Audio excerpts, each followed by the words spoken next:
Oh, I don't have any music. Dude.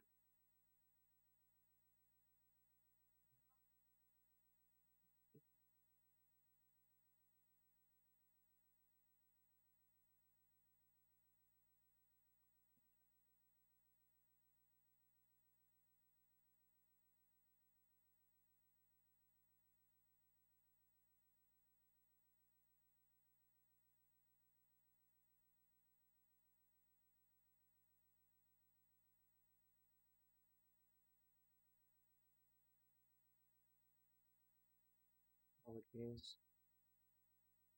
Yes.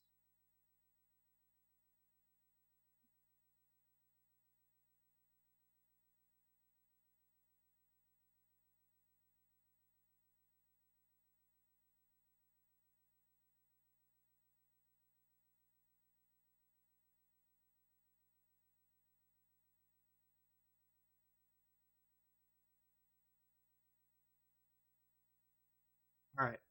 Um. So let's start here. All right. Fantastic. So we'll open the prac hack, make sure I'm on the right one, etc., etc. All right.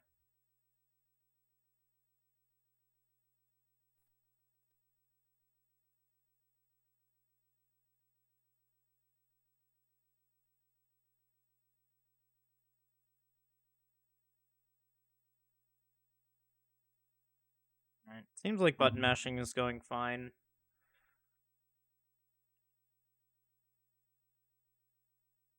I'm gonna try to limit this to big things.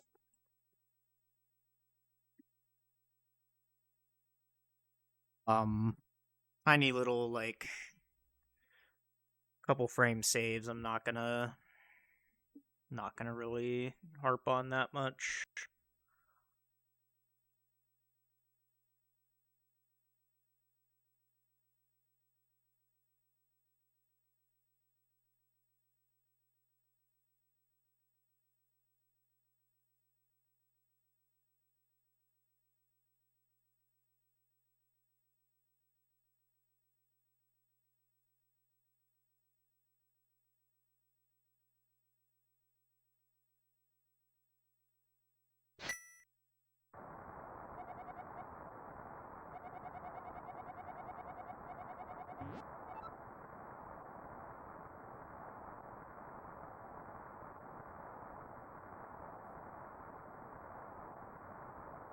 Technically, going between the torches in this room right here.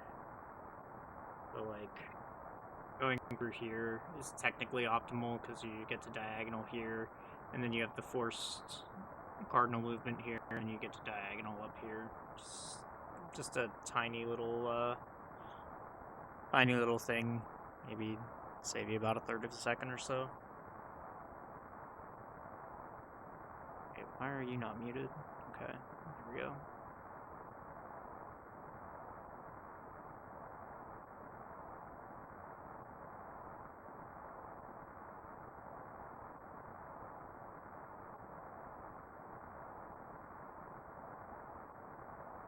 Early routine so far. I mean, everybody's pretty practiced at escape. Yeah, so try to limit how many times you're changing direction when you're facing down, because you do it 1, 2, and then you do that. You can just basically hold down right through that whole thing.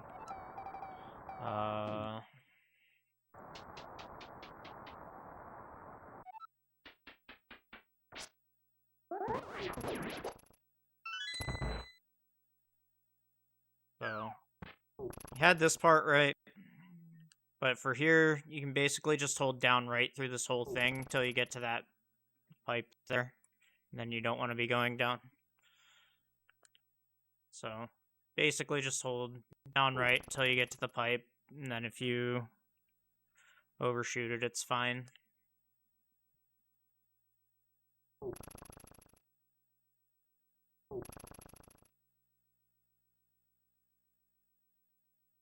What you're doing isn't losing much time. I just want you to be aware that every time you change direction when you're facing down, you're losing time. You're losing at least 1 frame. Like you see there, it went from 9:47 to 10 full seconds. So just be aware of that kind of everywhere in the run. Just when you're facing right and down, try to limit the amount of time that you spend changing directions. When you're going left and up, it doesn't matter, and in fact may be beneficial for you.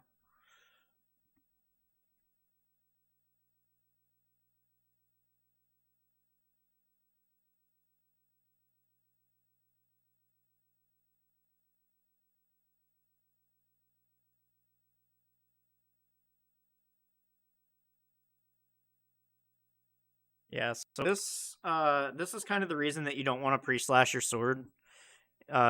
Is because if you pre-slash and you get this, then you sword tank. So for this, if you're gonna do this strat, just wait till you get in the room, and then you'll never tank your sword, or you'll never tank his sword.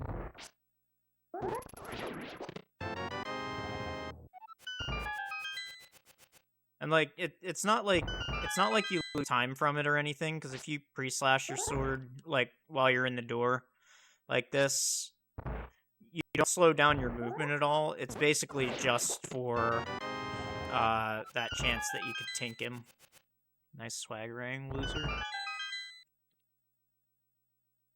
So yeah, so don't pre-slash your sword for this room. Normally it's fine to pre-slash your sword in a door. In fact, we just did that to save time, but yeah, here it doesn't save time. You just put the 17 frames from this room into this room, basically.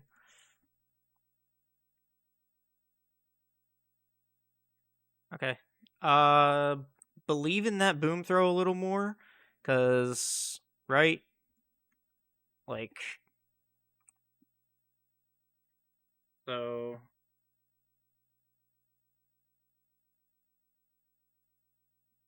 getting good.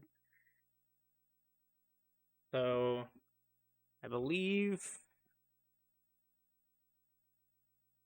right there is when you can start moving. It may be a bit earlier than that, but I think it's when Link puts his arm away that you can start moving. So I believe right there is the first frame that you can start moving. And you can see, like, you really just need to believe in this boomerang a little more. Because you can see, we'll count them 1, 2, 3, 4, 5, 6, 7, 8, 9, 10, 11, 12, 13, 14, 15, 16, 17, 18, 19, 20, 21. Okay. And then, yeah. So essentially, you stand still for about 20 frames here. And in 20 frames at 1.5 pixels per frame, you could have moved a good amount of the way toward this door. As long as the key is touching the door when you exit the room, you're fine. You will collect the key, and we'll demonstrate that here.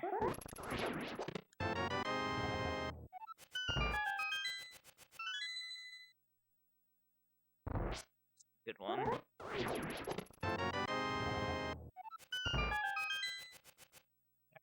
See, the key was still in the room, but but I still collected the key, as you can see up on the HUD here. That's technically a glitch, but it's allowed. It's not a major glitch. So yeah, basically, don't pre-slash your sword, and then believe in this boomerang a little more. And I'm interested to see what you do on the key rat now, to having seen that room.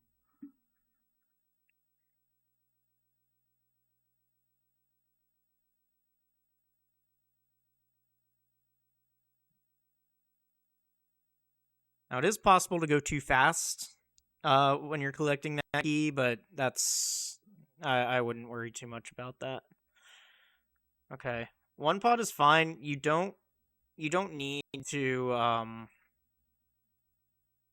So you're doing the thing that you're doing the 2 pot method here, because let me just show some differences in the strats. So you actually have a boomerang here that you can use. So when you're doing two pot, you wanna come from the right, because then he's over here, and then by the time you get the second pot, then it spawns right in front of the jail cell like this. You don't necessarily want to do that with one pot. With one pot, you kind of just want to grab this right pot, and you want to force him into the corner, and then use your boomerang to get the key to the front of the jail cell here. You don't necessarily want to be going all the way around here, and if you're only getting one pot, get the center one. And then 4 slashes. Yeah, I've never done this strat, so I'm not very good at it. If you're only doing one pot, just commit to the one pot. And yeah, just kind of deal with this guy as you see fit. If he goes up initially, you don't need to boom him. But I saw that you did, and it's probably just better because he can actually fuck you really bad with some RNG.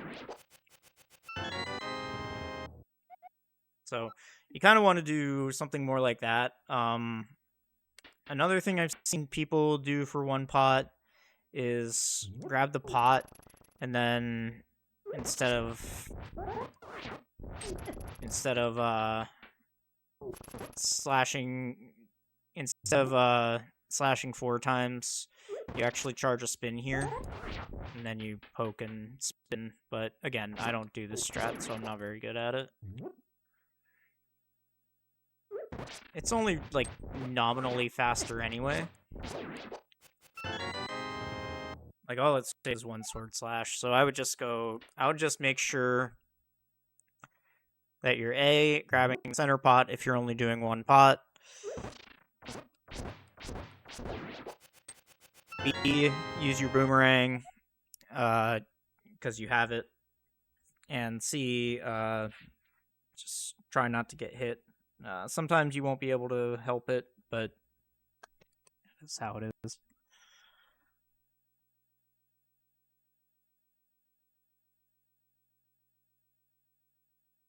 Yeah, if I remember right, Zelda grab versus chest grab is just RNG, so you don't have to.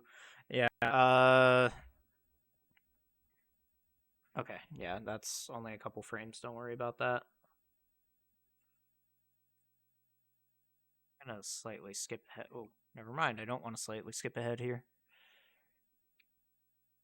So what you need to do here is just tap left, and then you want to go down into down left. Nudging against this wall, rubbing your face against this wall is not great.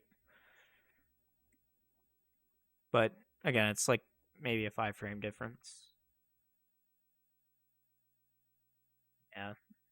Okay, so it doesn't really super matter when you do that. You do want to tap up against this wall, though, so that you don't get this nudge right here. So even though you look like you're up against this wall, you want to just do one anti-pump here to make sure, absolutely sure that you're against this wall, because then if you do that, you won't nudge against this pipe like this. And again, it's 1, 2, 3, 4, 5. It's only 5 frames, but it's just by doing it correctly, you can save those 5 frames every time. You actually want to press Link's face up against the wall here and go diagonally.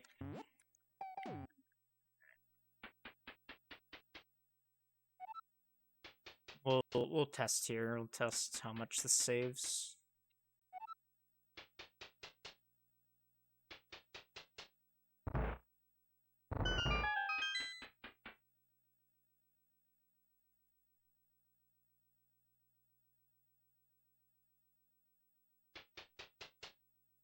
Okay, so diagonal, I get 927. 26. 26. Not diagonal. 926. All right, so I guess it doesn't super matter for the clock, but you want to be doing this so that you're already holding it for this diagonal movement right there. It's basically just to make the two portions an easier input. Uh okay. I'm getting lost in the weeds here.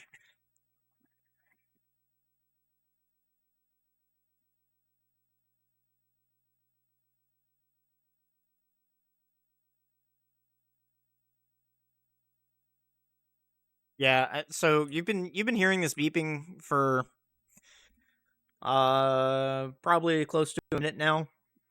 You should have known where you were going to get your heart. Now, people make mistakes, I understand. And maybe it didn't occur to you right away that you needed to get this pot, but this is like going down here and then backtracking here is losing you time. So just be more aware of when you need when you need optional resources and make sure you're taking the correct path to them. There's some diagonal movement you can do in that room, but again, I'm just getting lost in the weeds because escape be escape.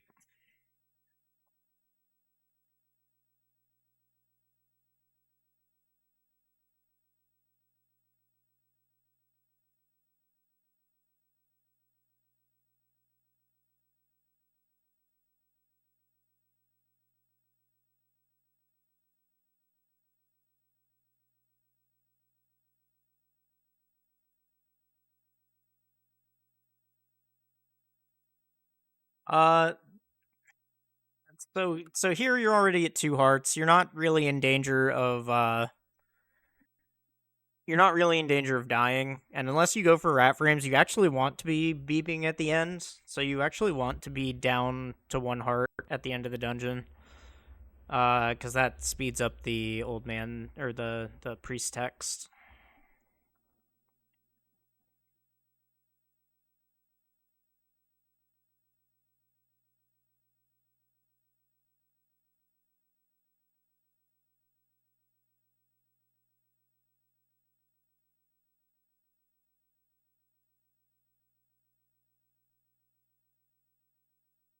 Okay, that wasn't great rat RNG, but like you need to get this boomerang out a lot sooner. Like you basically once Link puts his sword away and you're able to move again, you basically need to get the boomerang out almost right away. Um Again, this isn't great RNG and you kind of need to be here in order to make sure the boomerang is going to hit the key. Uh but like you need to throw that boomerang and then you need to book it over here actually upright.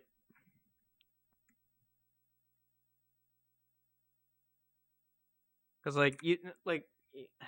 you standing here and then booming this short of a distance, kind of just like it would have been shorter for you to just take an extra step up and down, because then you wouldn't have had the boomerang cutscene.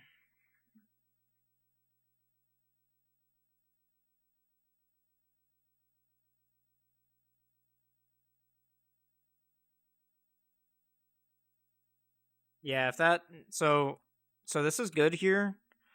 A lot of people try to ride the wall right away, and that's only really good on the best RNG when there are literally no rats in your way here. You do the hedge kind of, and I know that's what Ari does as well. It's also what I do. I believe it's what Bitey does, but he can tell you about it as well. So basically, you're giving up this little or you're delaying this little diagonal movement until you're up here, until you know that the coast is clear. Um, so what I would try to do here, honestly, I'd probably just walk straight up and then try to try to ignore this guy entirely. You could just diagonal boom him, or you slash here. Boom would have been faster, but only by a few frames. Um, yeah, and you do end up taking a hit there, which it is what it is. If you had just walked straight up, though, you could have boomed this guy, and then you can actually kill these keys with boomerang to to open path through.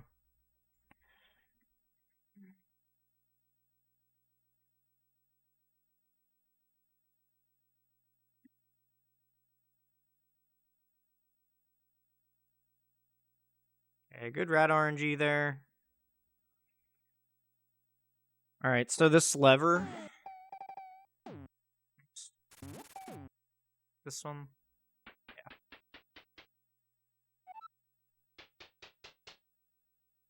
Play around with this a little bit in the prac hack. You can actually grab this lever from about a tile away.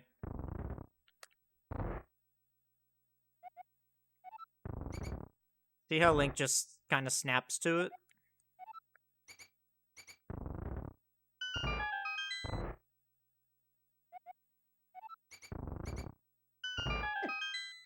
Get a feel for how close you can actually get, or how far away you can actually be. Yeah,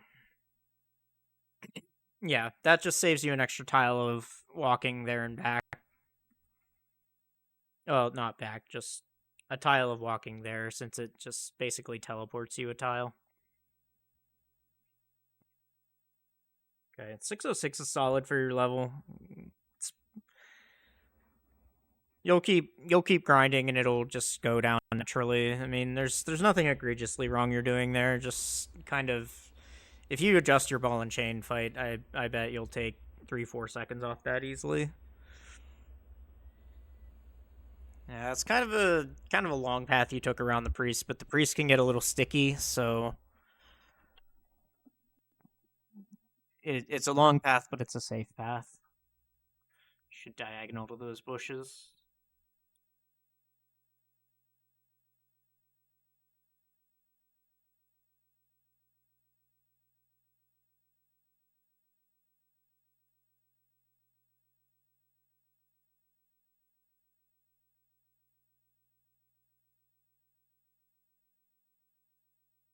Yeah, so I believe this is fine. What I do though, I don't like riding this wall. I like taking this much longer diagonal right here, so I don't have to do this straight portion of the wall. I just walk down a little more so that I can hit this big long diagonal right there.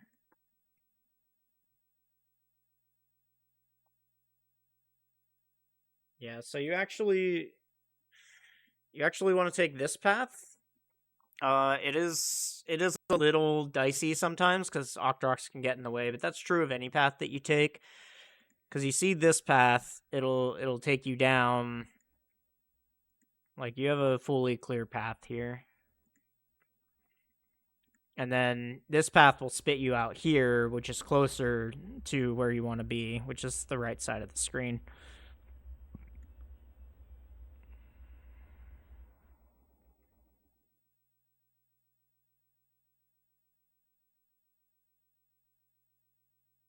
Yep, slash that guy all day.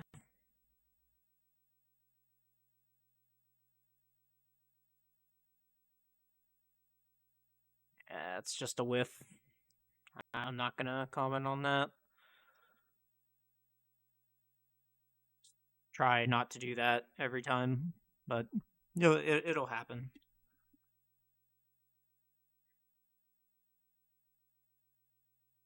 All right, you did overpump a little bit on this staircase right here, because we'll see that you end up taking a little bit of a step to the left. This is where stair canceling can kind of benefit you, because you're gonna take a small step to the left and then you have to go back to the right whenever you're going up this staircase here.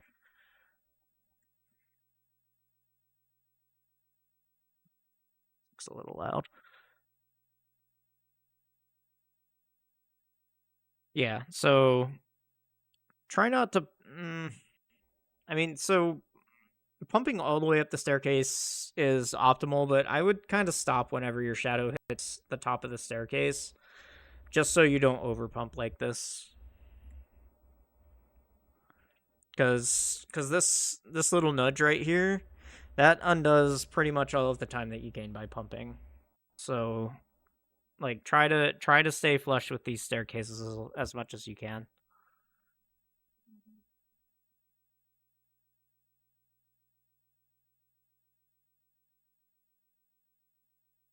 Well, maybe not all of the time, but like a significant portion of it, I would say.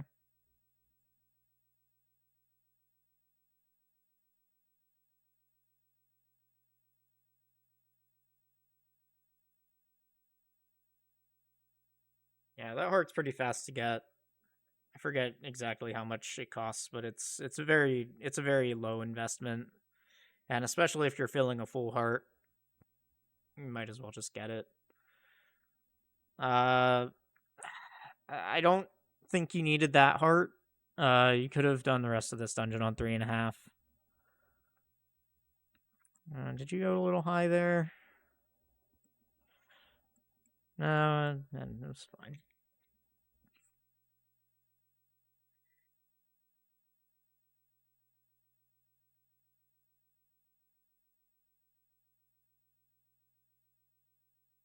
Yeah, see this Bitey's gonna love this screen. Yeah, just this is kind of what I'm talking about. Like, be mindful when you're facing right how many times you're changing directions, because you can anti-pump and slow yourself down.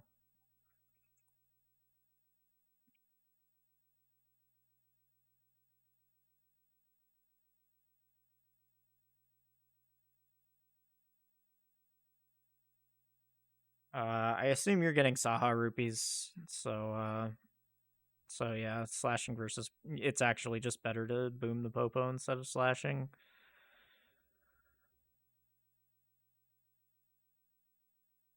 Check that again. Yeah, okay. Kind of did need to get him out of the way.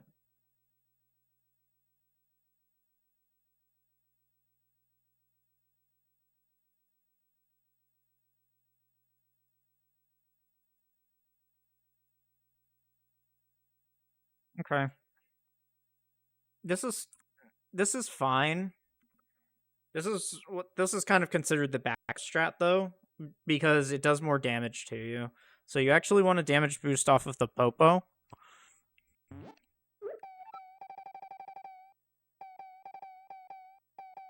Where is this thing?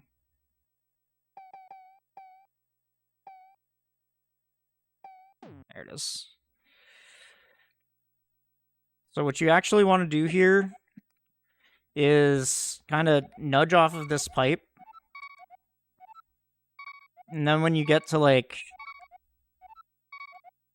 here, you want to switch to up left. Nah, it's too far.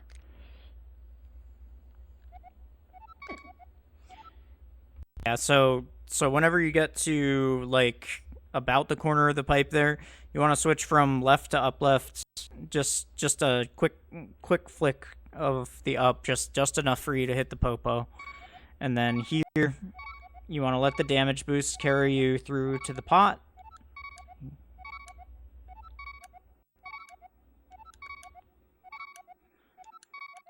I don't know why I'm getting hit that way, but let's just do it at real speed.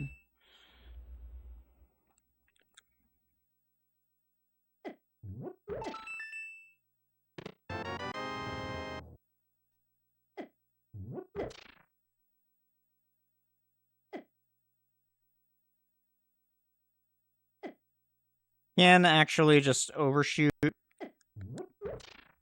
and then press upright as well. That's I'm a little more consistent that way. So that's what I do. Technically slower, but it's a lot more consistent. What you did is considered the backup only because it does an extra half hour to damage.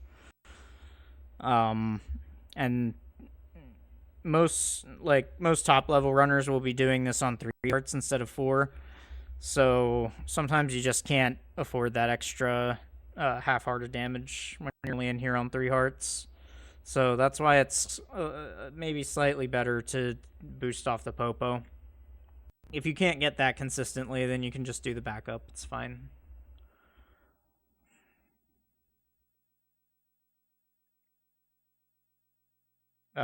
So you want to diagonal into this door. Uh, key doors actually open faster if you diagonal into them. Um, and then like diagonal movement is just faster than these cardinals that you're doing anyway. And then the other thing is you nudge off the door frame here.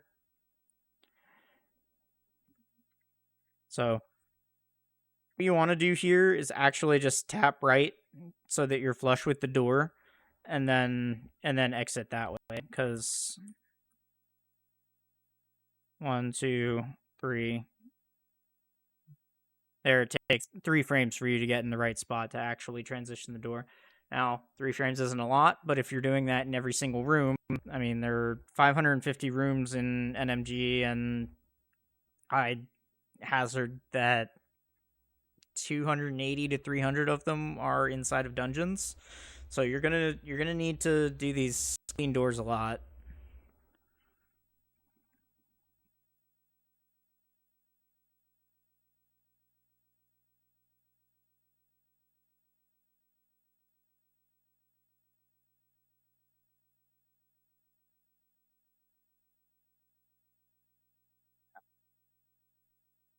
I think you just overall need to do more diagonal movement, but that'll be true of any 140 level runner.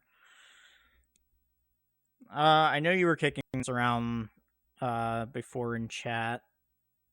Okay, it looks like you ended up going with the slash method. The other thing you can do is delay your menu until you get here. Instead of slashing the popo, you would delay your menu until you get here, and then by that point, the popo has chosen which way it's going to go, and then you might not even have to slash it. But I think for consistency, you should stick with the slash for now.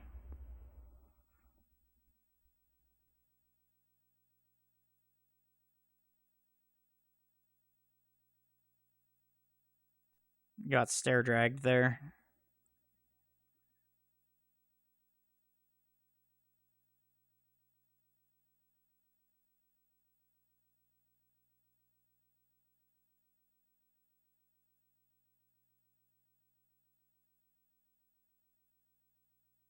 I'm not 100% sure you needed that heart, and you definitely wanted to use the arrow pot to kill the Stalfos.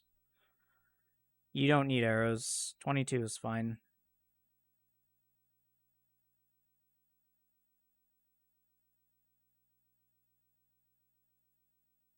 Like those pots on the right are extremely slow to get, and they're kind of a break glass in case of emergency option. You only ever get those pots if you don't get the one on the right side of the big chest room. Because then you would be coming in here with 17 if you got no drops.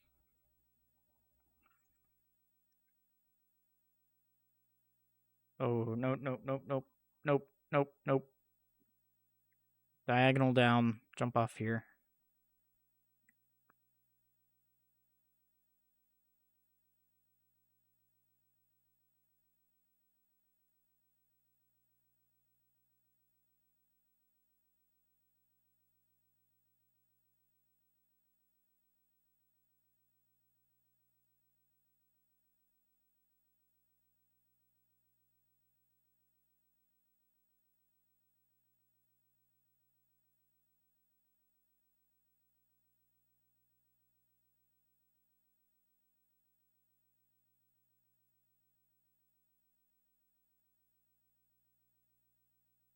So just minor thing here. If you're gonna get Saha rupees, it's actually optimal to just enter the room diagonal up until you're to the right of him, and then talk to him from the right side. That's what you do for RMG because that you need the bombs from the back of here in RMG. So I assume it's still optimal if you're getting Saha rupees here.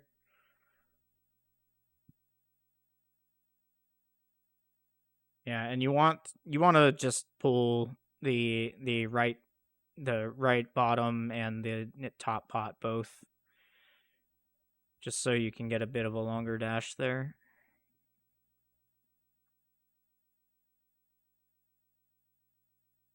Okay, no spin speed yet, which is fine. Spin speed saves, I think, about 4.5 seconds on that screen, so even if you're not good at it, I would at least try to go for it. Haha! Okay, you got away with it this time. This is really important, though.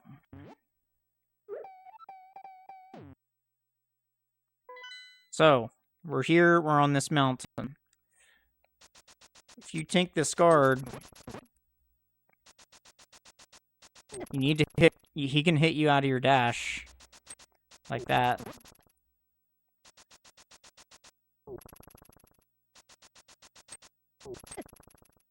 So, to prevent that, what you do, when the screen is transitioning, just hold up left, and you'll miss him every time.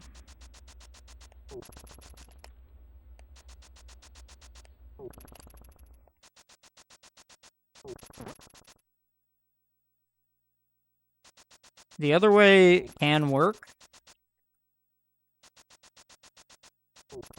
but it's up to luck. Here, it's 100% consistent.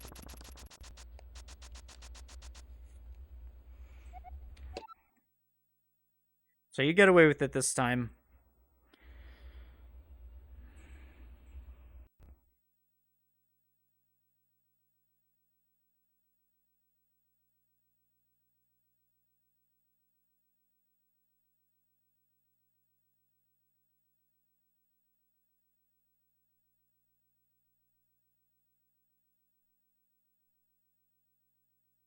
Yeah, so this spin speed is one that's not worth it. However, you should...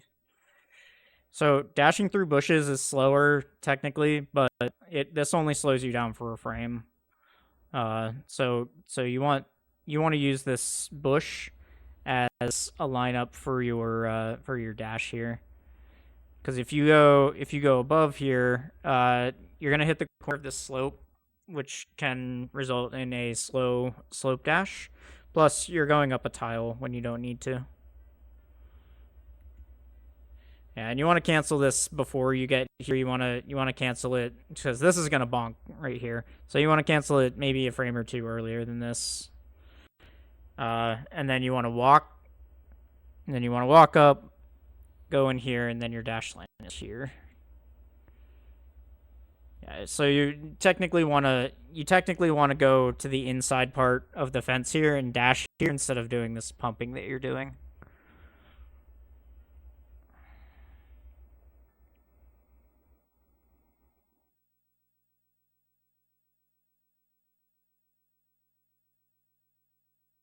Yeah, you definitely want to dash out of the library as well. This spin speed is worth learning. Especially if you're getting a bottle. This spin speed is really, really good if you're getting a bottle. Even if you're not, it's still good to learn that spin speed.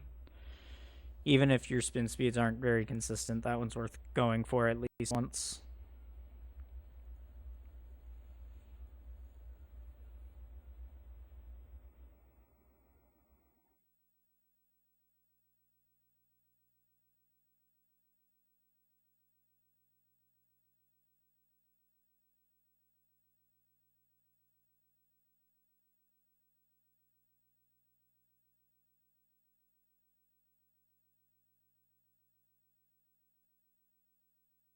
Yeah, so this is fine in rando because you're looking to go left here.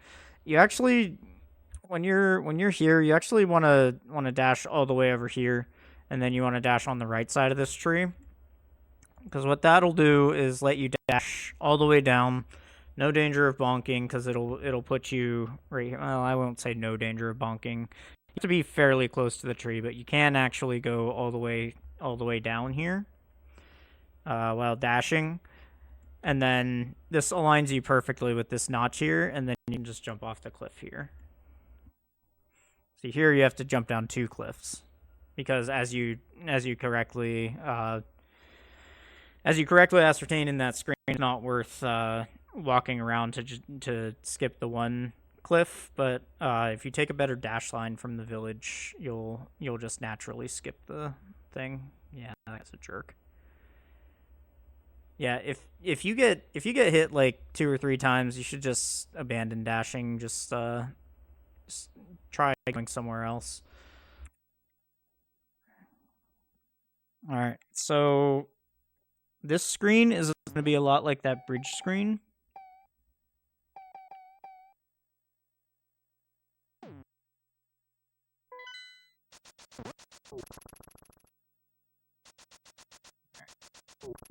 So you're going to be exiting here. So this is up to timing and frame rules. He can actually hit you out of your dash. Let's see if I get the right frame rule or not. Alright, I cut that a little short. Okay, so he could have hit me out of my dash there. I just want frame rule.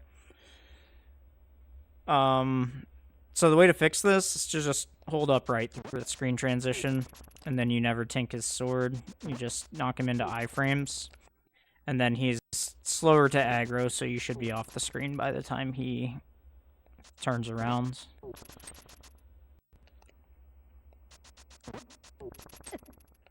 No. Maybe it's not exactly perfect, but it's better than trying to win 2 frame rules.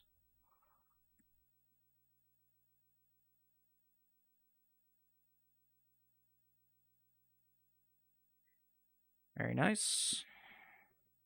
No feet in this house.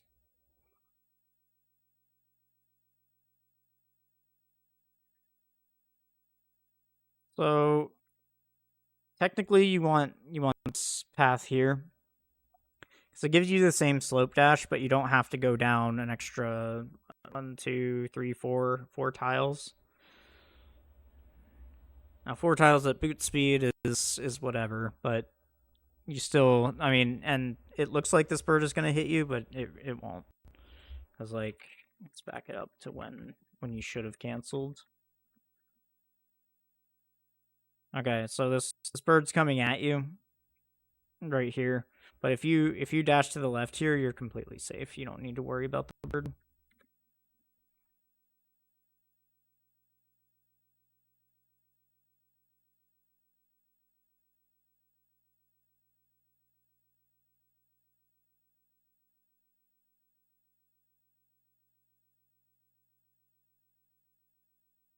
Yeah, so I would. So you can actually menu here instead of canceling your dash. You can just menu to the book to prevent yourself from bonking, and then as long as you're holding upright out of the menu, it'll cancel your dash. Because you need to menu at some point anyway, so you might as well add some utility to it there. Yeah, that's a unfortunate place where the bottle gets in your way, but it's a lot easier to fix menuing than it maybe seems at first. Oh yeah, I wanted to let's back up a bit. So right here, there's a fairy in this tree. And I think you should get it.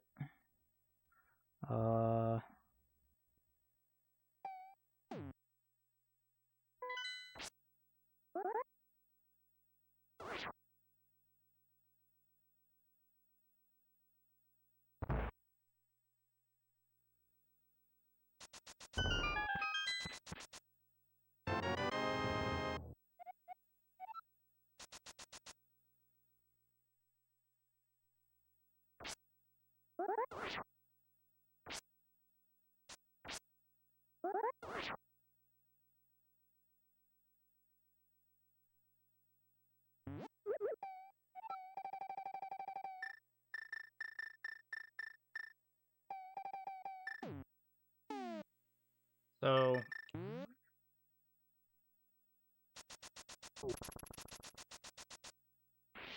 if you net dash this from the left side and bonk the tree, you just immediately catch the fairy. So come down here, and then I think you have to just go a little further down.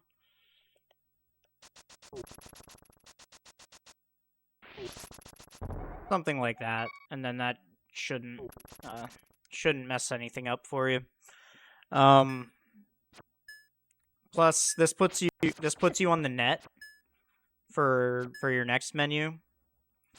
Because your next menu is to the book, so that's a much easier menu than from Bow, because you don't have to go through the bottle menu.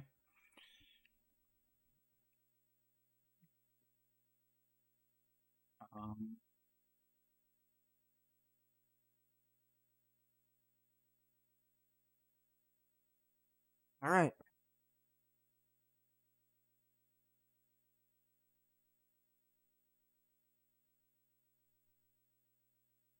As long as you keep going there, you don't need to wait for this guy.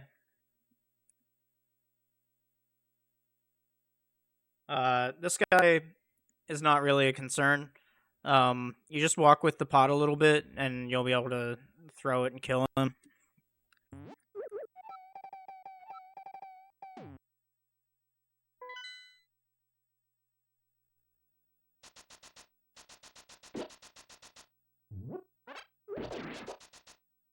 Or if you don't want to kill him, just walk around him.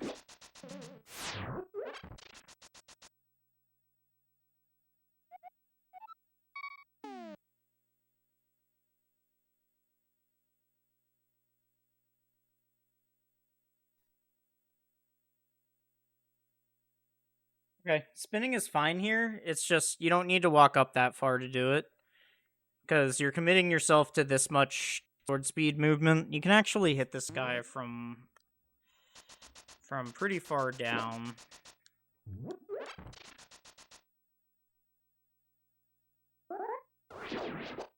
Like, you see how low I was there? I still hit him. And then you get more dashing speed. You can even go, like, way down here. Maybe not. So basically, like, this second line here is basically where you're aiming for. And then you would release your spin. Come up here, release your spin, charge your dash right afterwards during his death animation.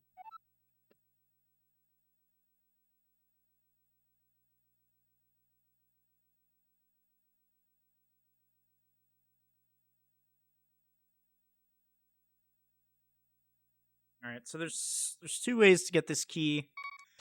Both without time neutral. What you'll see most people do is something like this, where you either just want to like nudge this torch. You can also just like pull up left there and then double dash out of this room. That's a little slow, but what you'll see most people do is just not like that, but they'll just nudge the torch and bonk against the wall. And then not the fast way to do that, but here do something like that. What I do though is I actually nudge slightly to the right to the key, get out of the room. It's just easier for me, and it doesn't lose that much time, if any. So just out of the door, just nudge to the right a bit. Out.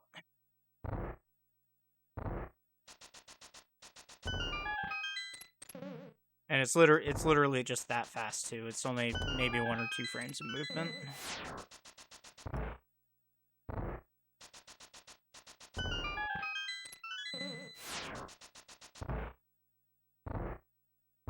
So yeah, it's that versus this, essentially.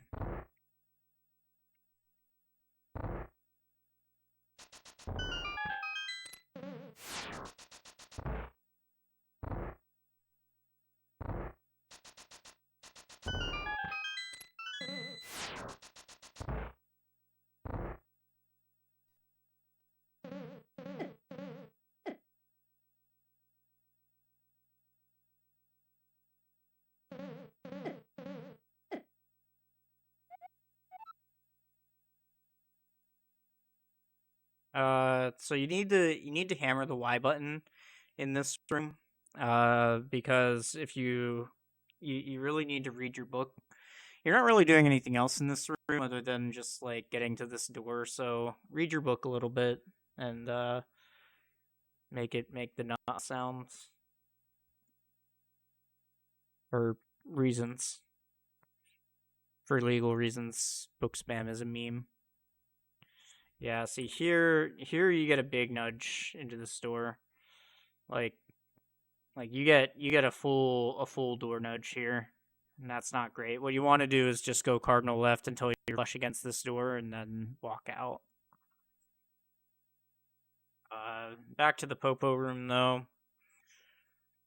Um, you don't need to be up that high. You can actually just be like aligned with this statue.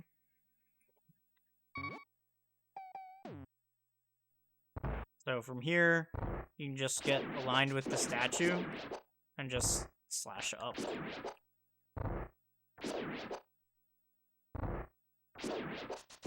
Dash through there. And if you do it right, this guy shouldn't shoot you ever. Just make sure you wait long enough to get your sword slash back.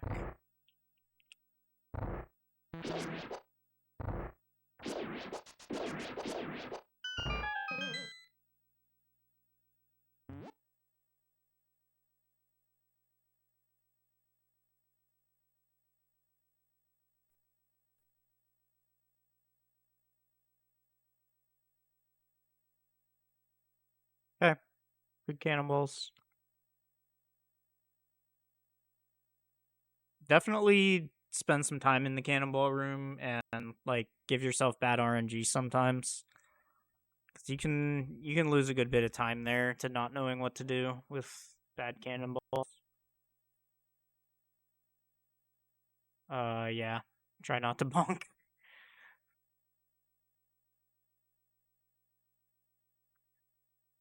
Yeah, you don't need this rupee pot if you get Saha rupees. But you definitely need the arrow pot, so you should always just main going for the arrow pot. So that's actually not worth it. I'll show you why.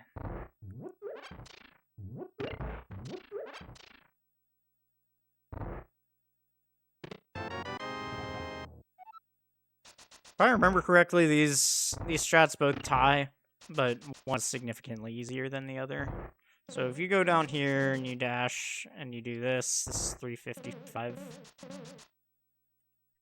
358 because I overshot it a little bit. 357 versus I'm just literally just holding down right here. Oh, it is much faster. It's like 5 frames faster and it's infinitely easier. So this is one of those situations that yes, there is a dash line, but it's too far away to actually save you time because you have to go all the way down here.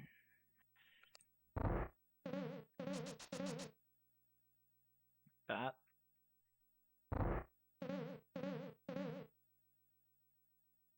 Okay, so holding down right is only a couple of frames faster, but this is about as free as it gets. You'll never get hit as long as you're just holding down right in this room.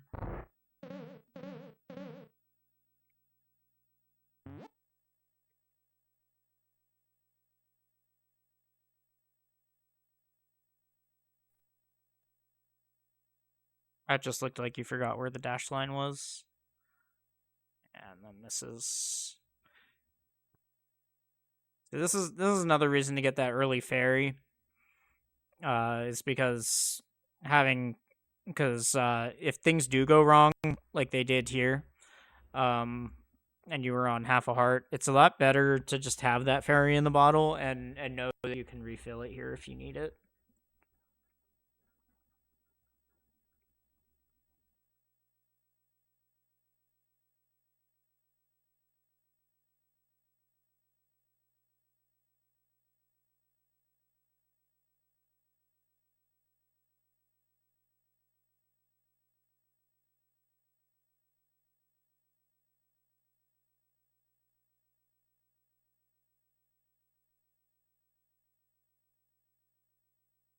Yep, didn't wait long enough after the cancel, so your sword got eaten there. I think you need to wait 3 frames. Okay. So let me demonstrate something here. This isn't the room that I want to show. You did fine in this room. Just didn't. This is the room I actually want to show. So if you go up here, it is actually optimal as long as that guy gets out of your way. So this is actually the optimal path, but this guy can block you and this guy can block you. So what you do instead, for consistency, and it's only like 4 or 5 frames slower to go the bottom route. But so what's happening here is when you go on top, this guy gets loaded. These guys get loaded into the game. Like as soon as you go above this torch is when these popos get loaded. See how they already moved.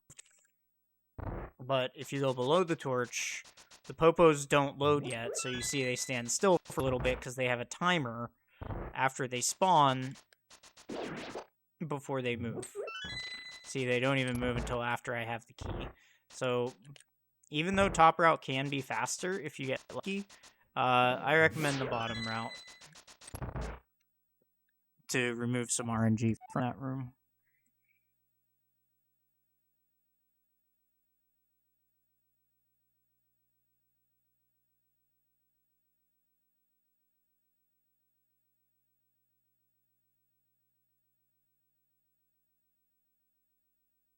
Not super sure you needed that heart from that pot.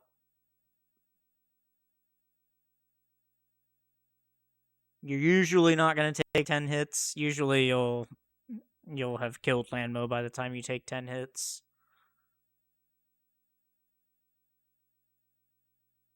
Too early. So, Landmo digs have 3 phases. This, what you're seeing on the screen right now, is the first phase. That's the second phase where it blows up a little bit. And then that's the third phase where you can actually see the piles of rocks ready to go. You want to start firing when the second Landmo is on the second phase.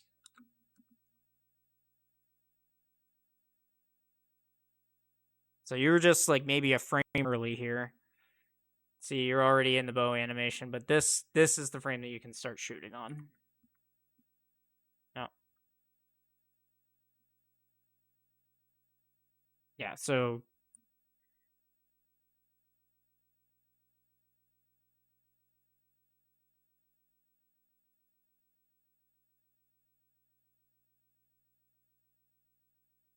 maybe I'm wrong.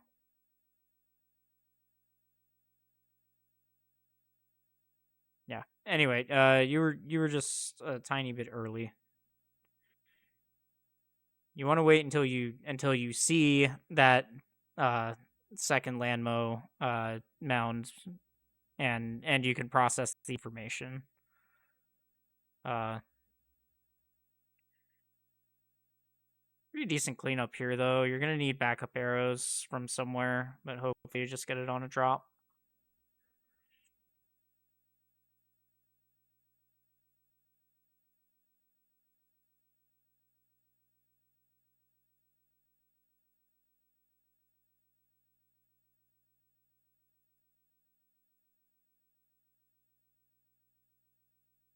Yeah, pretty decent Landmo cleanup there.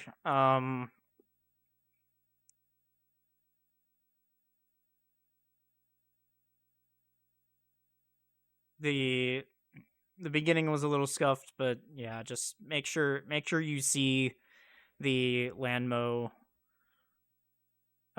dig hole be on the screen before you start firing the bow. That dash was a little low. So you don't actually want to go all the way to the bottom here. You can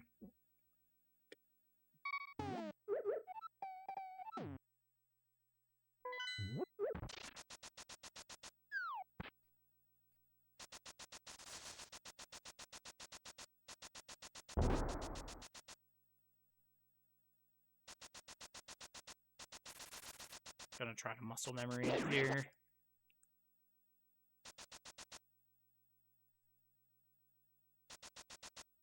Oh, maybe you do need to go all the way to the bottom. Never mind. You overshot it a little bit. That's the only thing. But yeah, basically when you're... Oops. Basically when you're like there-ish, you might want to be like a frame lower, like here, just because this frame looks like it's going to be a bad grass dash, which means you're going to get slowed down by the grass here a little bit. So that's obviously not ideal. So just let it go. Basically, it's whenever Link is at this little nubbin right here, and go to the right, or like this. Optimally, you want to go below the grass here, just so you don't get slowed down at all. But like one tile higher is fine. You can go through these two grass patches and have it still be fine.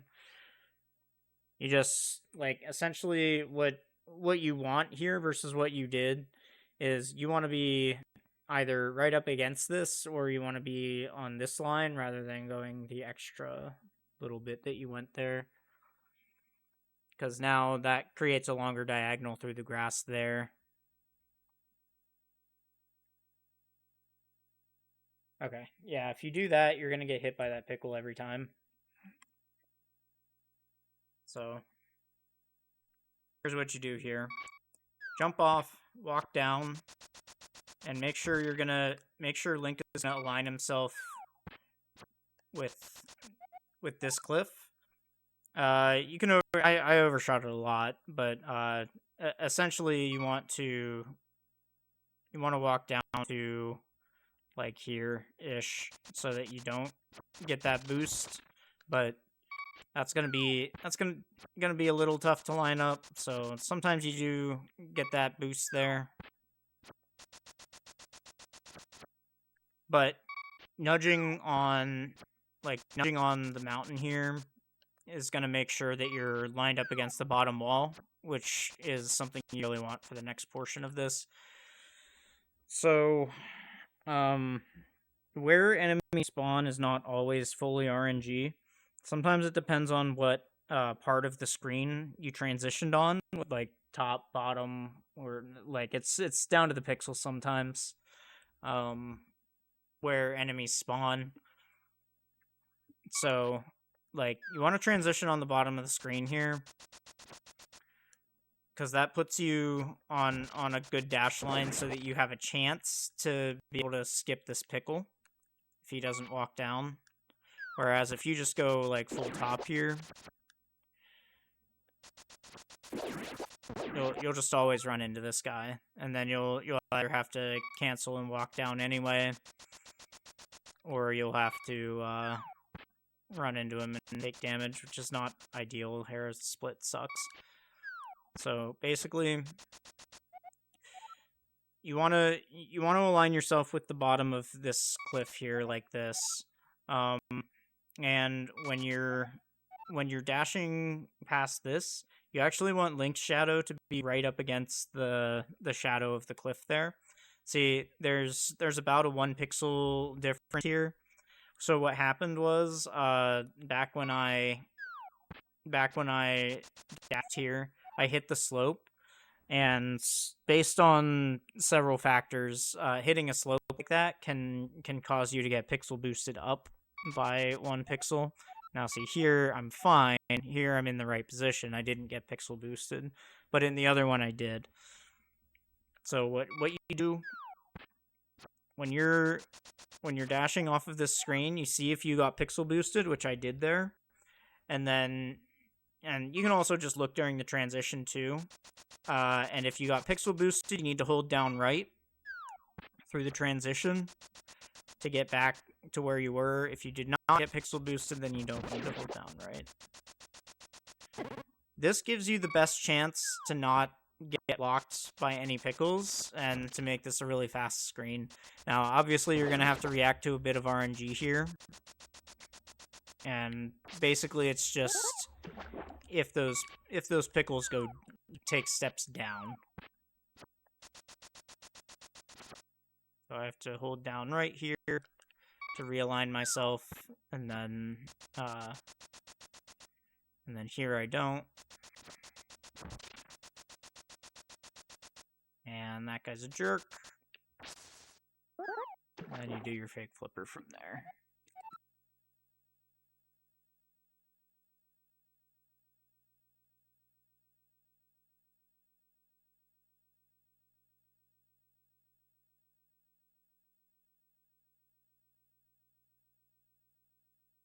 Yeah, you seemed unsure, but yeah, that was the correct thing to do there. You block there, just walk around him, realign on the other side, do your fake flipper. That dash is not worth it. So you don't want this to be a full dash here. What you'll see people do here is pick up dust, and that's just to cancel the ladder drag. So if you're on the last tile of a manual staircase, you just tap the boots, and it'll release you from stair drag earlier than it normally does.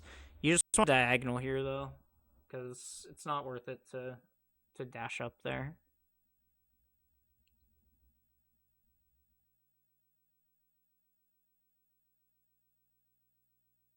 Yeah, walking around is fine there. You also have the opportunity when Landmo is blowing up before you catch the pendant. You actually have a free menu there. So after you pick up the heart container and before the pendant falls, you actually have the chance to menu to the boomerang, and you'll see a lot of higher level NMG runners do that just because they don't want to use their finite ammunition for this screen in particular. It also provides utility for Postal Man, but that's not quite as important at the moment. Um, so yeah, since you are at 2 arrows here, you probably did want to do the boom menu. I don't personally do it a whole lot, only if I'm like super low on arrows here. Otherwise I just use the bow because what the hell, why not? You want to dash off of there just so you get a ledge hop. Want to dash there, definitely.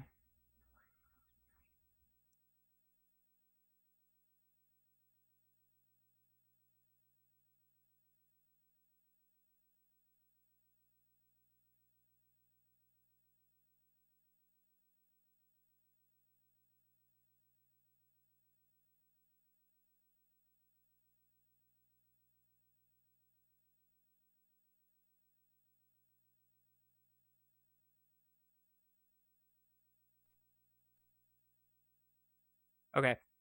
So optimally, you want to do this whole walk without having to slash your sword off. How often do dead rocks behave optimally? And you've got to deal with 3 of them here. You walk the same speed when the old man is following you. You walk the same speed with sword out versus not sword out. So it's probably better to like just try not to slash sword, but you will end up having to slash the majority of the time. And when you do slash, you can keep your sword out as defense because it won't affect your walking speed at all. All it costs you is the cutscene to swing the sword. All right, I am falling asleep right now, so I am gonna go get some caffeine.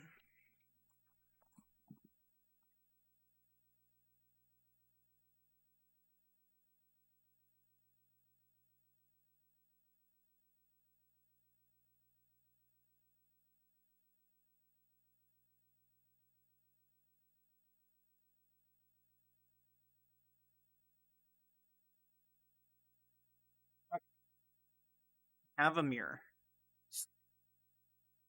Yeah, see that was dangerous, and then yeah, you got dead rocked there.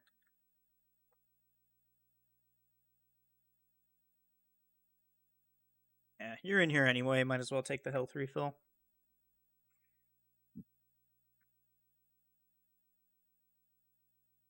This is another spin speed that's super worth it. This saves a lot of time. Because essentially you just carry your spin speed state all the way up to the big ladder, and then you exit the big ladder. So it seems like you're probably just not comfortable with spin speeds in their current form.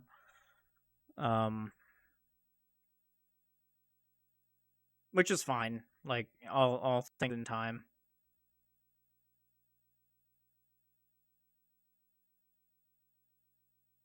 Might want to play around with Spec Rock, see where those quick warp pixels are, and try to line up a quick warp there.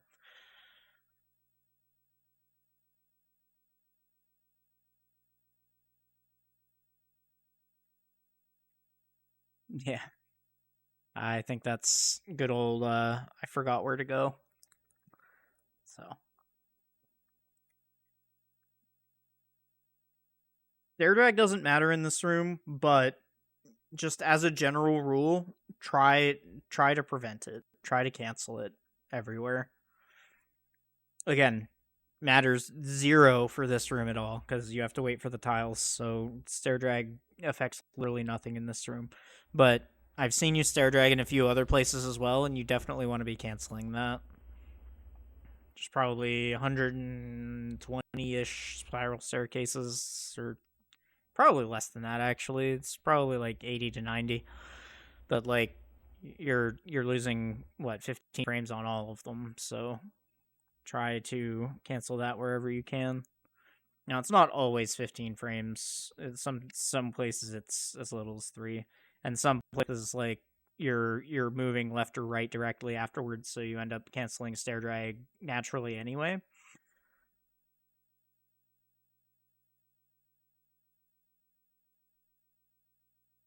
But it can save a good amount of time. Okay, yeah, I like that strat. So yeah, that's a Nio strat actually. Um they came up with that because they don't like the regular one. So yeah, just top wall, play pool. It's perfectly valid strat. It's about 2 seconds slower than the optimal one, but like if you don't want to deal with the optimal strat right now, then that's completely fair. You do not need to hit that switch. You're at 5 hearts. Plus you have a fairy. You should be more concerned about falling right now than you are about dying.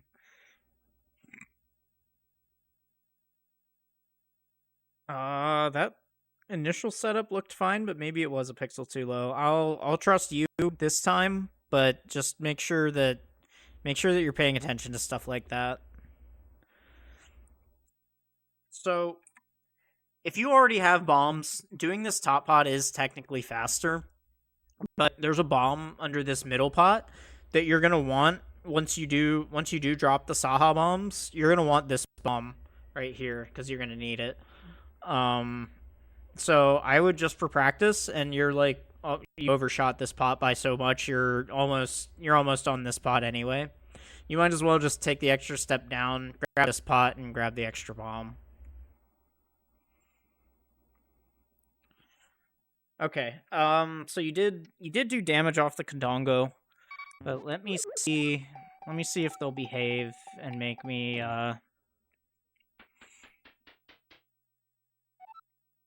There's a pipe clip here that I want to show you.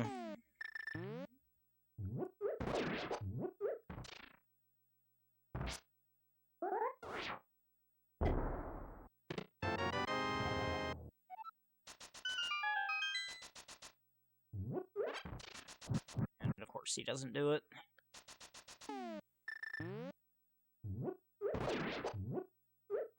Probably like 2 or 3 more times to get blocked here.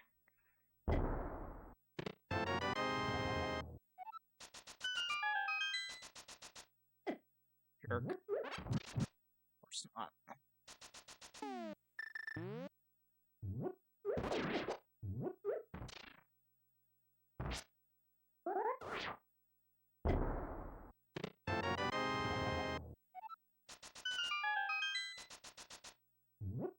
Yeah.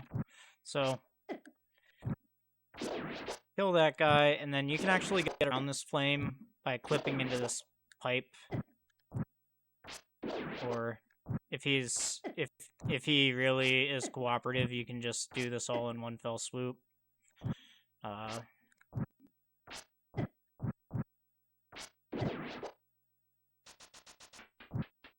but I'd probably default to kill the guy and then clip through the pipe there. All you do is hold your sword out, and I don't even think that's necessary. I think it's just a buffer.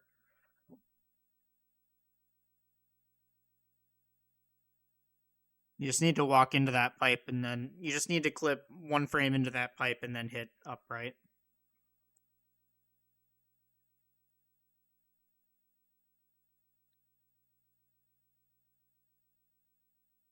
Or up left. You're moving left there.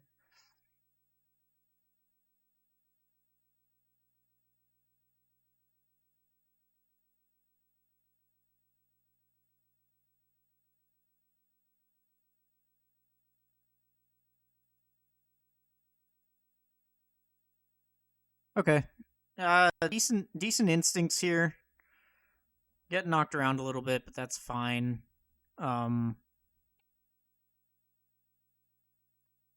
Yeah. I like that you're not walking around with your sword out the whole time. And that you're like actually reading Moldorm's movements and reading where the rattle is gonna be. So yeah, good job with that. The only thing that I would really say is maybe be a little braver on that enrage phase. That's where you're losing a lot of your time there. This is another spin speed that is semi worth it. I think this one saves like a second.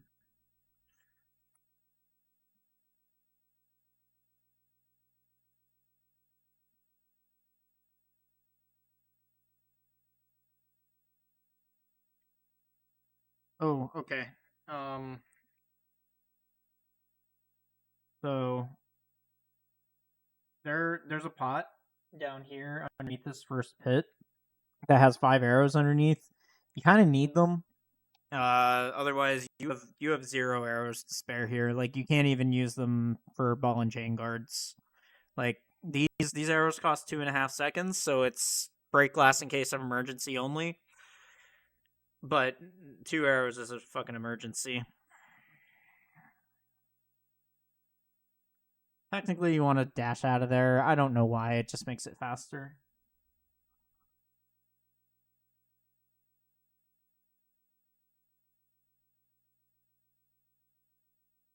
You don't need to worry about killing stuff here. You have Saha rupees, so you're fine.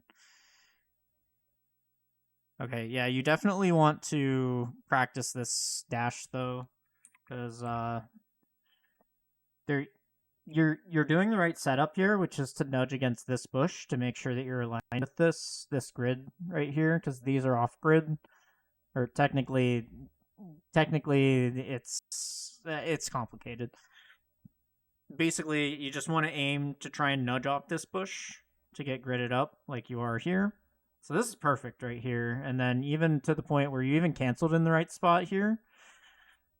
You wanted to try to dash here though, and let me show you what that looks like.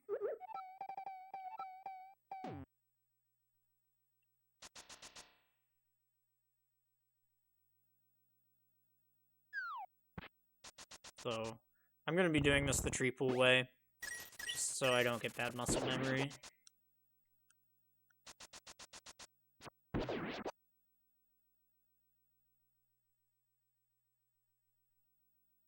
So yeah. Whoops, don't bonk. Nudge off here, but then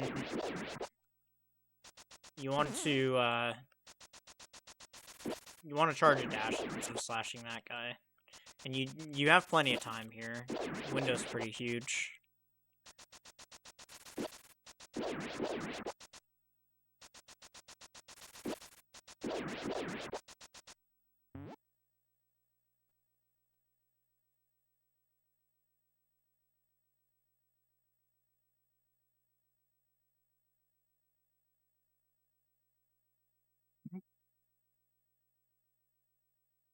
I think you're the first person ever to pick up a bush when you wanted to dash through them.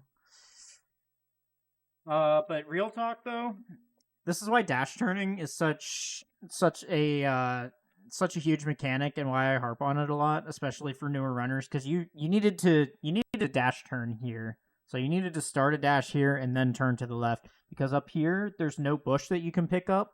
If you turn to the left, then you're kind of near enough to this bush that it's like a 50-50 shot whether you're going to pick it up or not.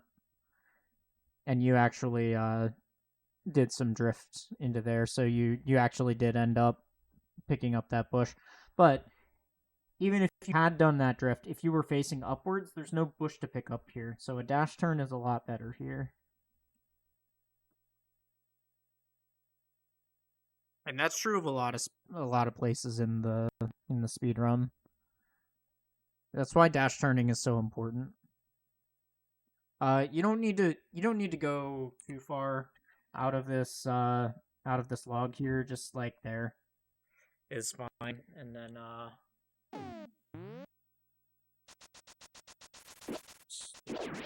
here.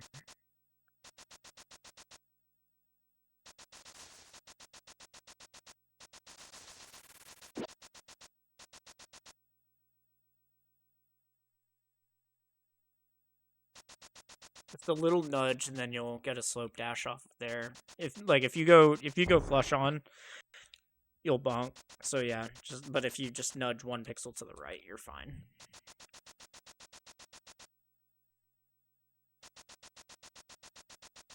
It just makes a nice long and better dash.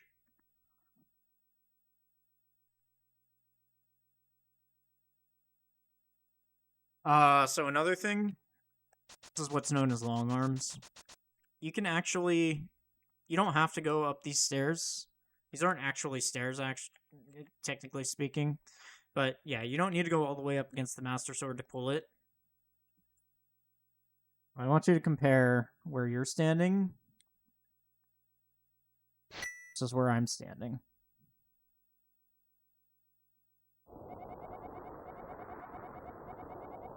See, you're about a tile further down than I am here, and that's gonna save me some time because I can straight right from here, whereas you're gonna have to go up to get around this little hook in the pedestal. So that it's just tiny little things like that you may not even notice, like on your first, second, third, or even 100th of an NMG run. But yeah, this is why VOD reviews are good, because they will break down all of the tiny little things that you don't really intuitively see. But I bet the next time you watch an NMG run, you're going to be watching this screen and seeing how long their arms are.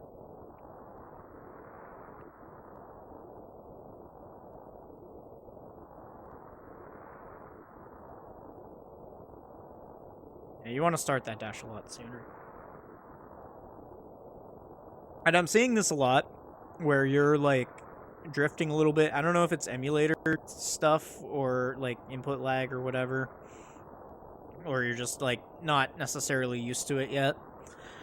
But yeah, you're kind of drifting back and forth and like not canceling dashes when you should. Which, I mean, you're a 140 runner, so it's like to be expected. Just I mean, you'll just naturally tighten up your movement at some point. I'm just telling you what I see. Like these tiny little micro things that are super adding up and making you lose time.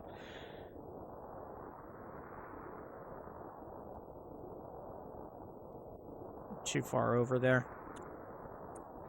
So there's two ways to do this screen.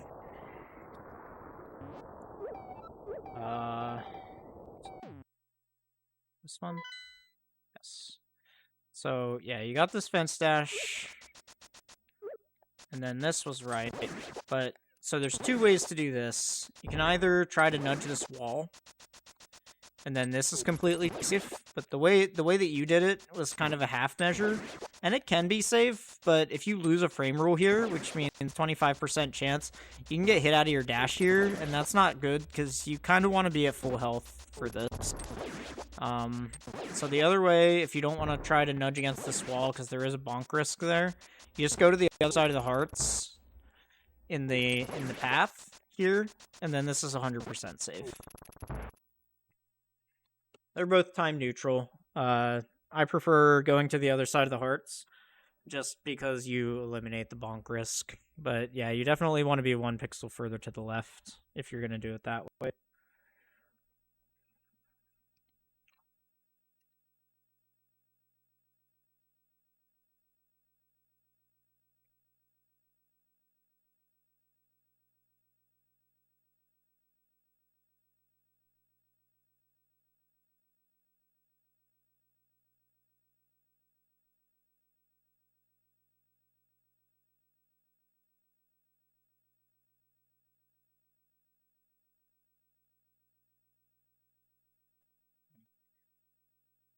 Uh, all right.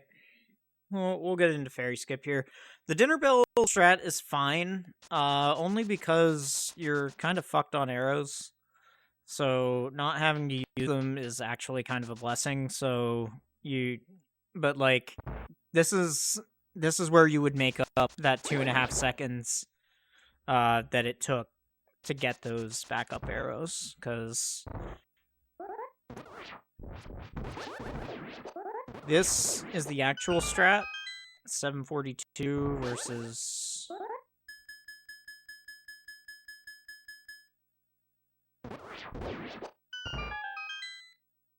1007. So yeah, it's about 2.5 seconds there. So that's what makes getting those backup arrows worth it, is so that you can do the regular strat in this room.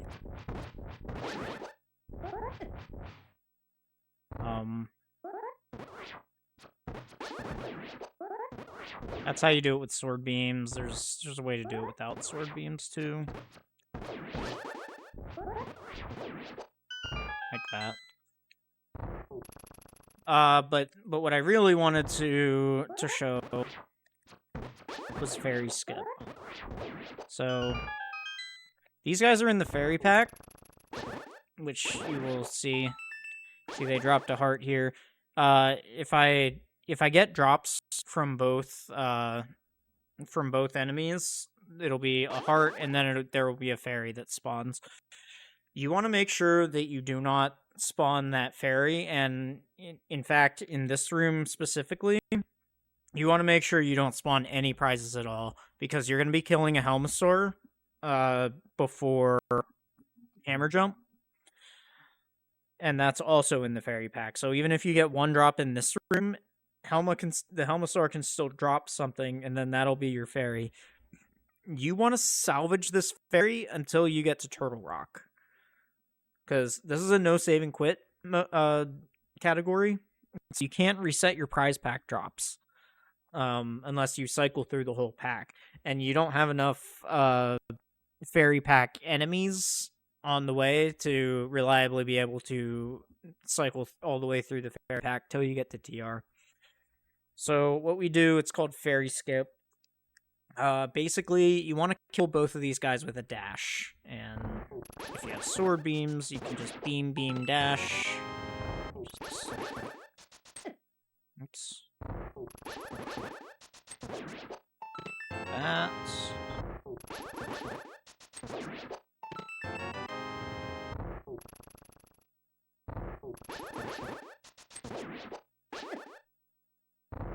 And if you mess this up, it's fine. Just take the coin flip that you get the drop if you mess up. Now you don't have sword beams.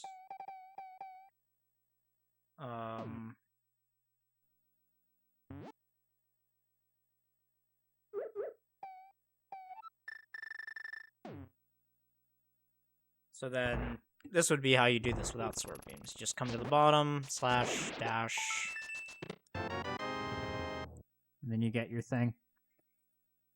I mean, it's probably fine to also just default to the backup, but having sword beams kind of makes that strat a little awkward.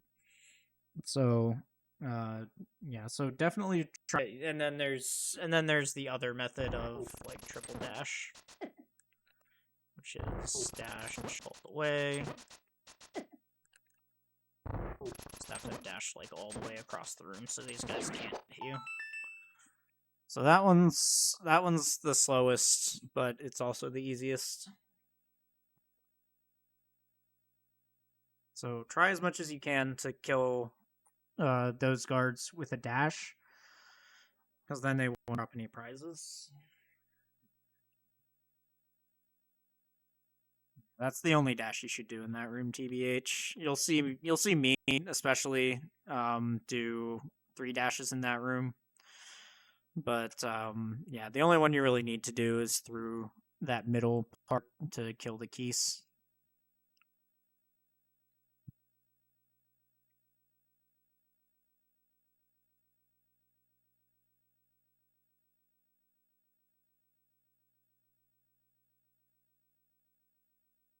Try and make this movement a little smoother. And then since this guy's in your way, I just slash him. Like it's technically slower than YOLOing and trying to go around him, but like whatever, right? I just slash him, get him out of the way, so that this doesn't happen. Because if you get knocked in the pit, you will immediately get 1.0'd. Because his aggro will not cause him to back off there. Okay. So this is actually a really cool room. So it's gonna start me in melancholy here. So yeah, I would walk over here, just get rid of him. Alright. So you actually keep your sword out here. Poke him, and then kill him. Now, you see I'm getting shot by that one guard. That's only because I have sword beams. Like, if I... Oops. If I take my health down.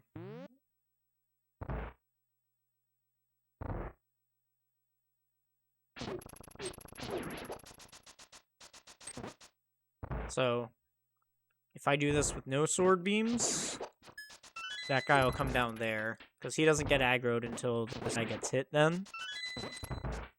And then you can get a 100% reliable key dash with this. Now, if you do have sword beams, there is still a key dash that you can do here. But it's a little less reliable than just line up on the wall.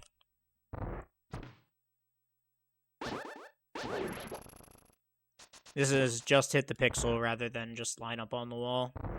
So let's see if I can hit this. Nope.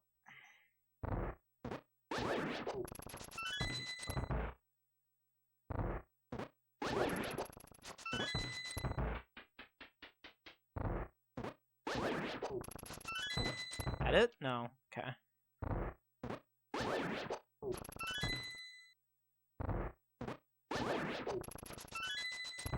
I wouldn't worry too much about this. If you have sword beams in here, just dash up to the top and then... Oh, that was it, but that's too far to the left.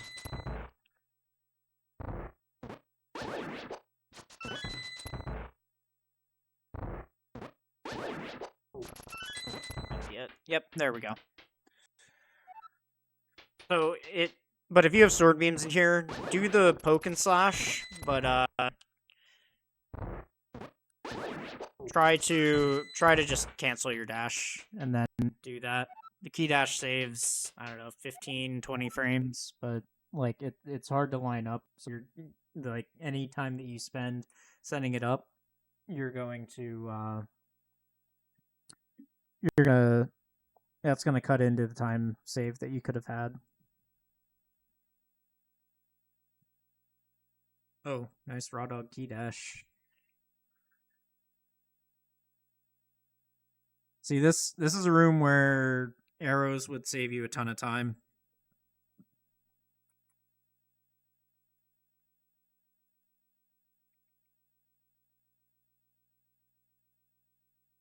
Okay, so I'm not gonna spend too much on this room, but basically, like, just 2 arrows is better for that. For this room, you actually want to aggro these guys, so if you have sword beams, you can just slash your sword. If you don't have sword beams, then you have to tink this. And then you kind of have it right there, try and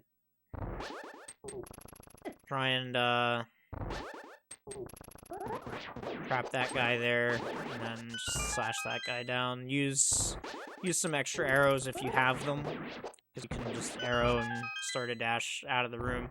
That's pretty fast. You usually won't have enough arrows to do that, though. You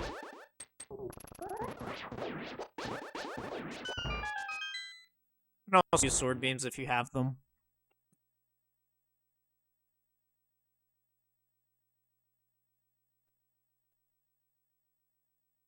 Yeah, so Circle of Pots is kind of hard to get used to. Um, basically, if you get this, the reason that you menu in this room is to check this guy's RNG. If you get this RNG here, where he's gonna be here, you actually wanna nudge one pixel down right, pick up the right pot, hit him, try and hit this guy with it. Sometimes it's not possible, but pick up this pot, throw it down, and then you want to boomerang to stun this guy, and then pick this pot up, and then if this first pot hits this guy, then you use this pot and the arrow pot to kill this guy. If you accidentally boom the guy and he's right in the middle here, and you don't know what to do, just slash him one way or the other, and then use pots to kill this guy. It's really, really slow if you do anything but use pots to kill this guy.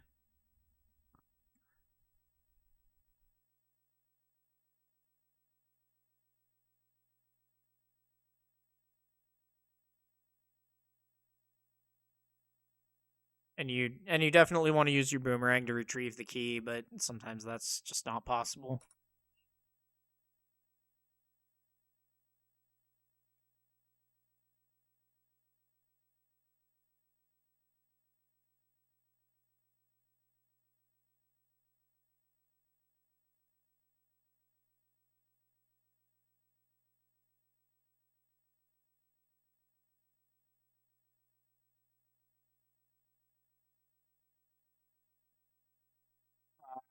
I don't really need to see this fight.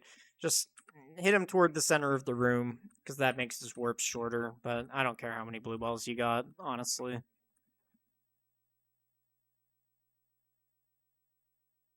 Yeah, no. Absolutely not.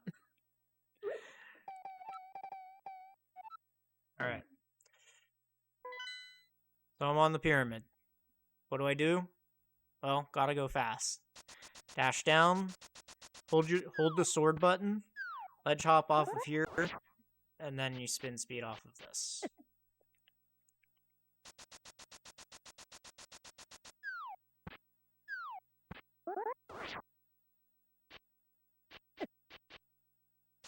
That shouldn't be able to happen. I think that's only happening because I'm not dashing immediately.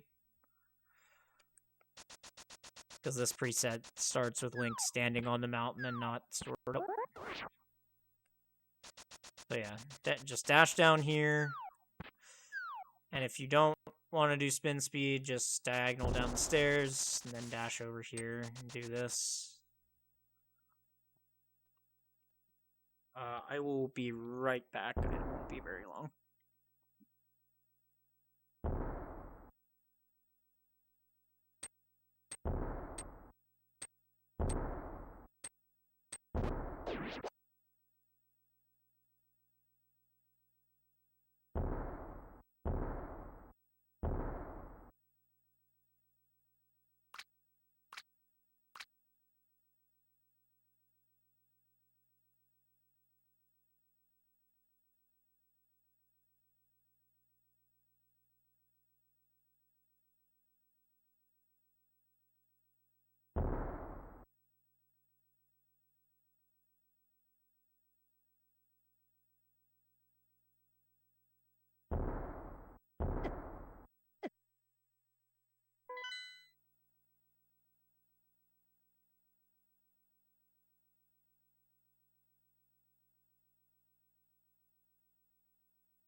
Alright, back to this.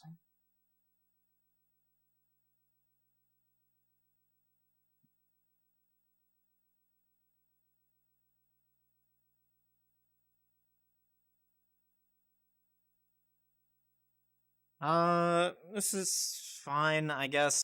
I'm gonna show you a better path, though.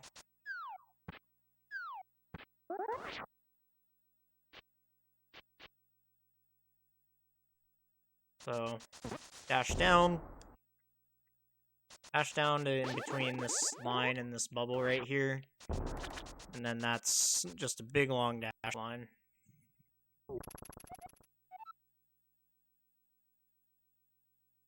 No walking necessary.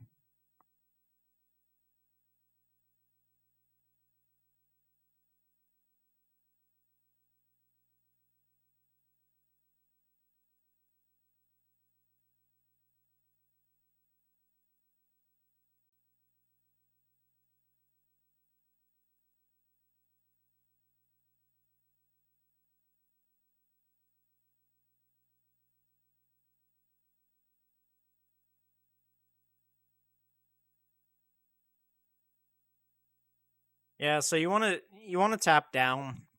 What tapping down by the door there will do is Kiki will go to Link's position, and you'll have a shorter cutscene. That first dash is not worth it.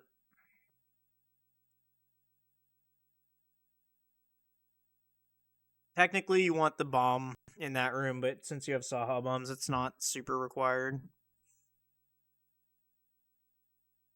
So dashing down in that room is actually not great.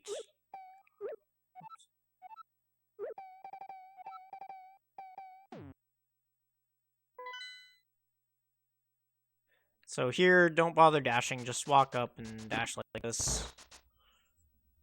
And then you want this bomb. But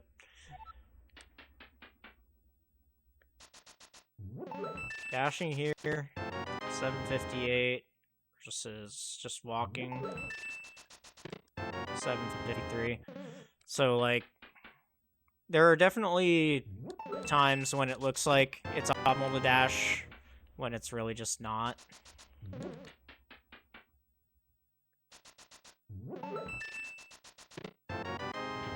Dashing takes 30 frames to charge, so basically, whenever you can avoid dashing, you probably, like, and it's also harder to execute when you're going at 4 pixels per frame versus 2. So when you can diagonal instead of dashing, I would just do that.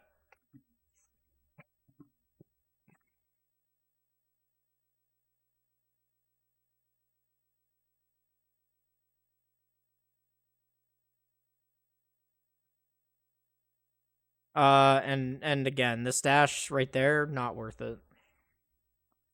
Just dash up and then diagonal over to where the berry is.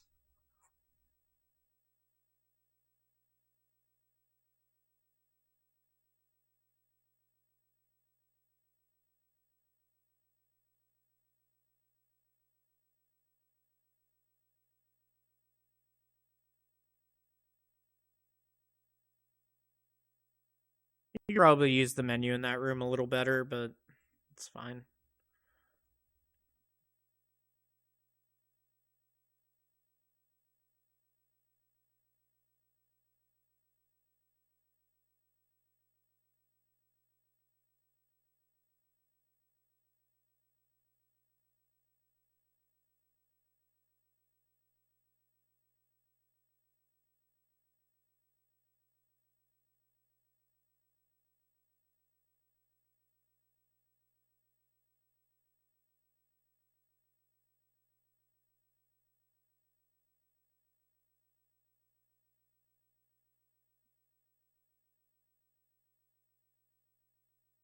Oh boy. Oh, it has been a minute since I saw this. Yeah, so you definitely want to learn hammer jump. Saves an assload of time. Because now you have a 7 in your rupee counter, so that means you're gonna get rupee dragged as well as just being on the Yeah, you definitely need to learn hammer dump.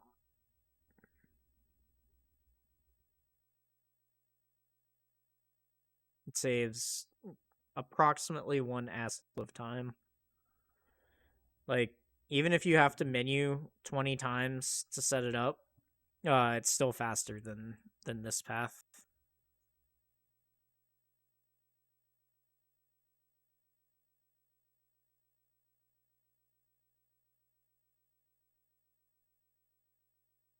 Until then, you definitely want to toss a bomb on your first trip up the bridge, rather than doing it from inside the maze, so you can just go and not have to worry about stuff.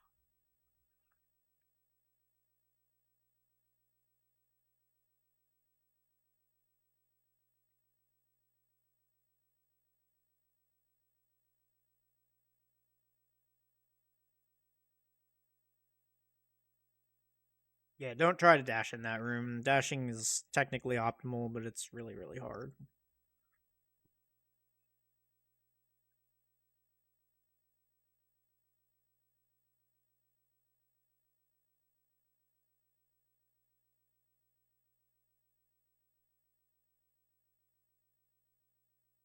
Yep. Yep. Perfect. The only thing I would say is go a little faster. You definitely use sword beams to hit that switch. Um, because A, it's faster, and B, it doesn't use your ammo.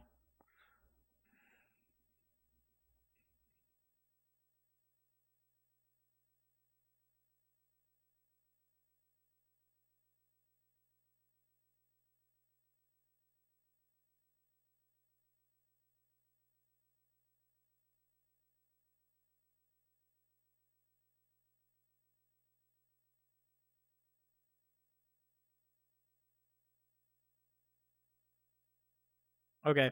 What you did worked there, and that's fine.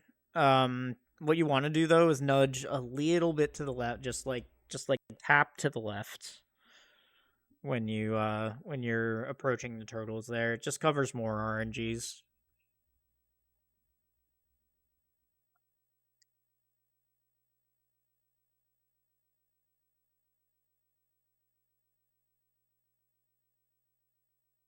This boss fight in particular is another reason that you should get used to arming spin speed, because if you have spin speed armed here, it extends your hammer's hitbox like you have your sword extended, um without like slowing you down. So you get to walk faster. Plus, you get to do 4 hammer hits rather than those 8 slashes that you just did.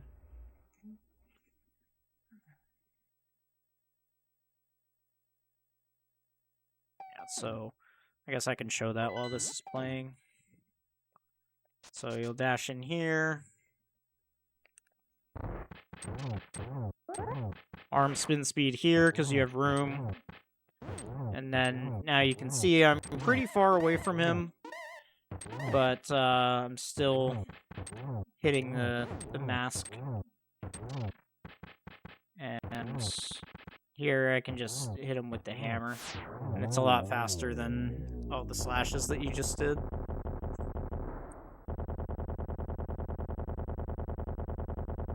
Nice. Definitely dash there.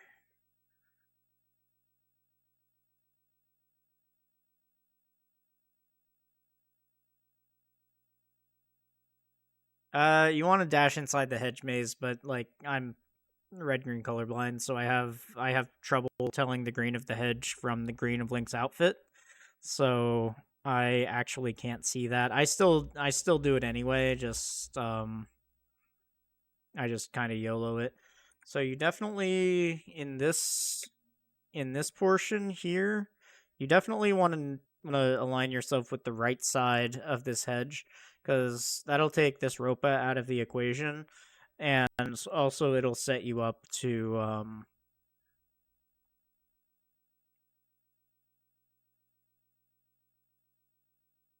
yeah, it'll set you up for success later.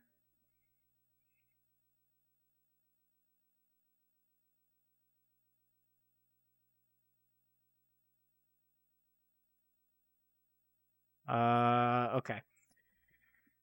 Let me just show this whole thing, because it's easier for me to show it rather than tell. So, dash down here, dash, walk, dash. Sometimes you get lotteried by that Ropa. It's fine. His name's Tony Hawk because he's the highest jumping Ropa in all of Zelda. Dash here, readjust, dash here, dash down. Align yourself with the right side of the hedge, and then wait till you're in the shadow. Just start dashing again. Walk down, dash, hammer dash. You'll always beat that guy. Dash over here. Fix yourself here. Make sure you're holding the diagonal. Just like in the light world. Dash down here. Dash between those two darker spots on the path there. There. Walk over here. Talk to Stumpy.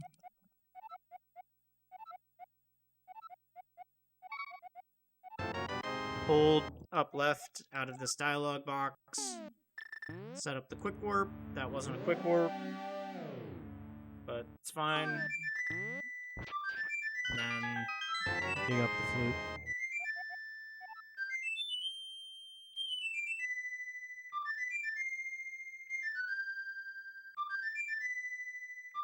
Nope.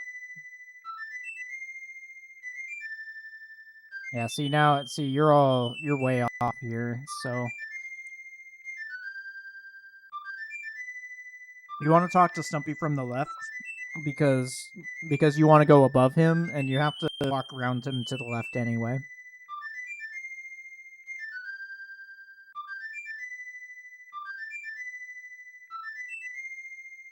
So you want to mirror as close to the dig spot as possible. Just so you're not wasting any movement. Oops. I have definitely walked past the flute before. I've walked past the flute and then like almost run off the screen before, and then since the flute song was still playing, I'm like, oh shit, I shouldn't run off the screen yet. Yeah, no, you're right. You want to dash through those. It's not super important. This is another spot where spin speed will really benefit you. So you can, when you're moving at super speed, then you can outrun Usain Bolt, the fastest guard in Hyrule.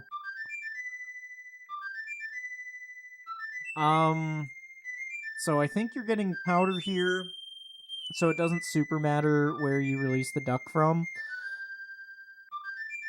But optimally, you wanna go to this tile right here, right inside the hedge, and still on the white path. Just because at the end, the duck has a shorter path to get off the screen.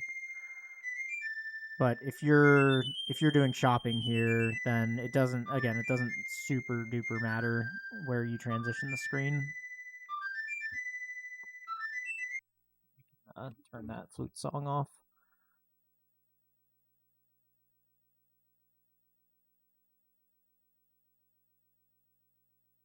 Yeah, so this is kind of why I like Blink 182 is you get all your shopping done on one trip, and then when you go get powder, then you get the free health refill. Unfortunately, cabbages were just not on your side here. Always be on the lookout for a fairy drop there, especially if you have an empty bottle.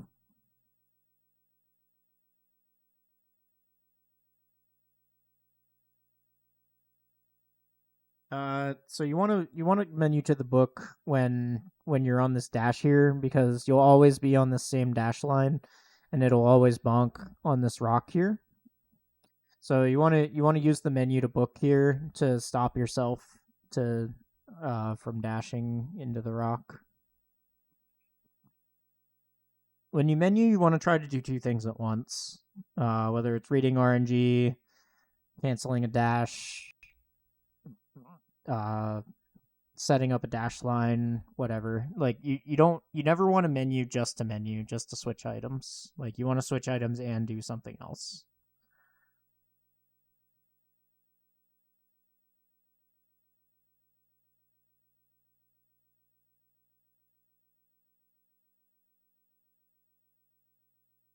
You always want to tap the boots when you flute.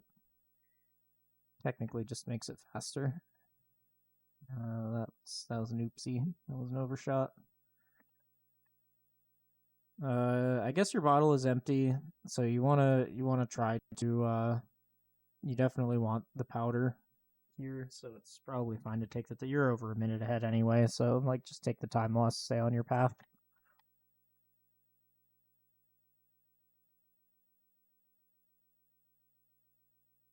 If you're trying to revive a run, though, I would attempt to delay the powder and get it right before Ice Palace instead of now. But it seems like Skullwoods is your sticking point, so it's probably just worth it to you, at least for now, to get the powder. So you're down a little bit of health. An option that you have here is to bonk this tree and knock some apples off of it. It's slow, but if it stops you from dying, then it's the best thing.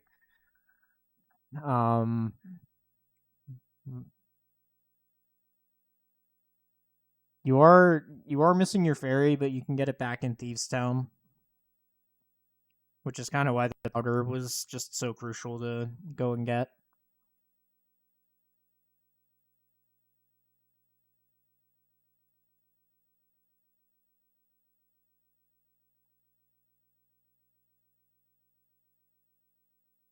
Nice. So because of the dash line that you set up here, you're on the bottom pixel. Like if you're 1 pixel lower than this, you bonk. So you're on the low part of this dash line. You actually don't need to cancel this early. You can actually let it ride for another tile and then just be on this dash line here. Let me try to set it up here. So like if you dash on this bottom line here, then you won't hit this tree. You won't boink off this tree. But if you're just slightly higher than this bottom line, then maybe you can be slightly higher than I thought. But if you're like fully onto the tile, you're gonna bounce off the tree. But like there's a pixel window here where you don't have to cancel this dash early. And you were on the right line for that. Ooh, good awareness there. To try and get that fairy. Unfortunately, she flew away, but nope. Looks like you're tilting maybe a little bit.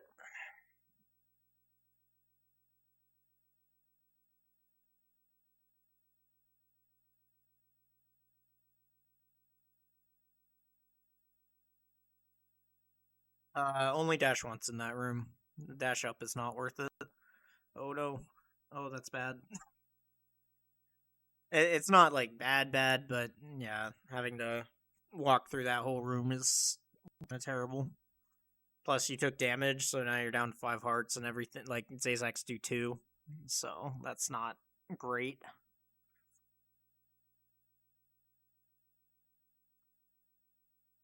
You just want to dash straight from the chest. Okay, so here's a slow realm thing.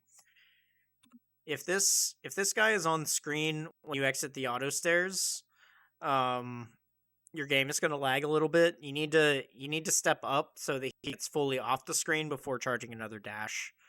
So what happens here, the reason why you lag there is because you didn't walk up to get the snake off the screen.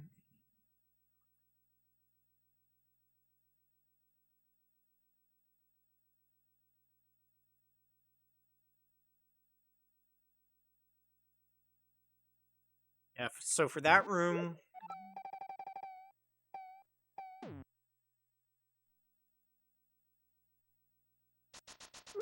so you did this fine. But for this room, all you need to do is step up a little bit, nudge off of this block, and then you're fine. You'll always kill this guy and you'll always beat the fire snake.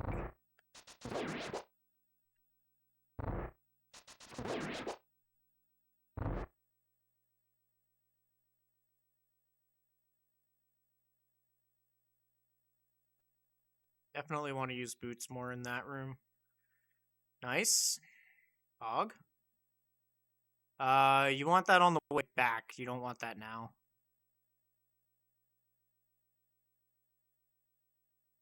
I guess if you want to hedge against double cricket hit, then fine. But yeah, you definitely want to look at doing that on the way back versus doing it now.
You definitely want the arrows from the spot.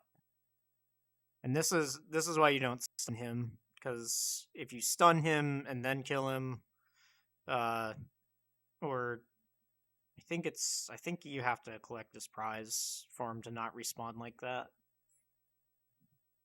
But you definitely want the arrows in that room, especially because you've had arrow problems for basically this whole run.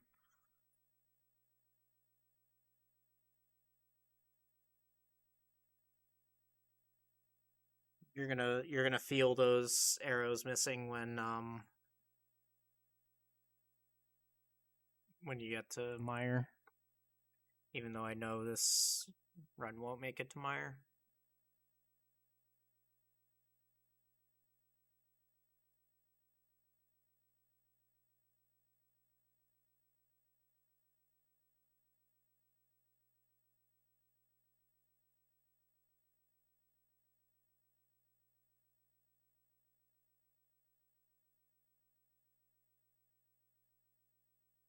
Yeah, so it looks like you changed your shopping. Whenever you change your shopping, you should reset all your splits.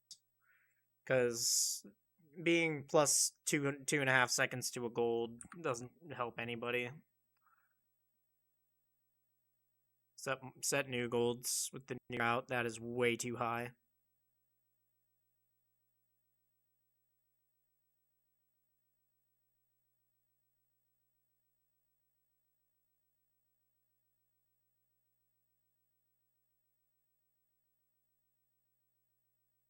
And it also kind of like artificially deflates your sum of best. Okay, I hope that was just a mistake, and you don't do that all the time. But yeah, you don't want to hop off that ledge.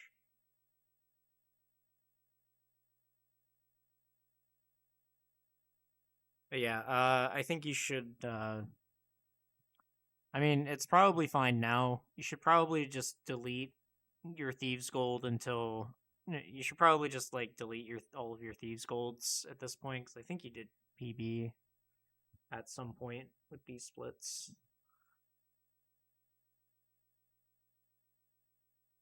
So yeah, for the Smith screen, you wanna transition onto the screen, and then you want to yeah, definitely don't want to do this. Yeah, so you just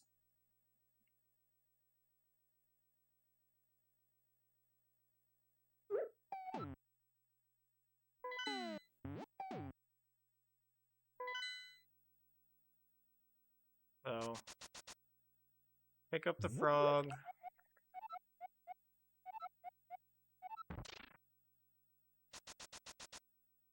Then you're dashing up. This is when I menu to mirror. Transition the screen and just mirror right away. This is going to prevent you from having to pick up those big black rocks.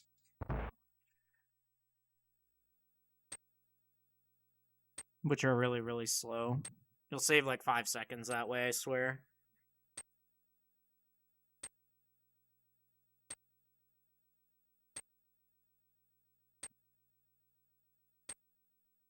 Yeah, each time you pick up one of these rocks, it's like 2 seconds.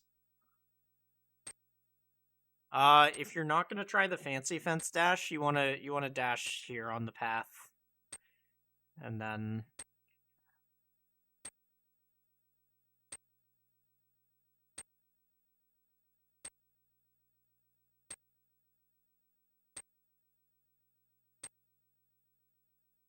yeah, that dash is not worth it. So where are we going? And why is it not? Okay.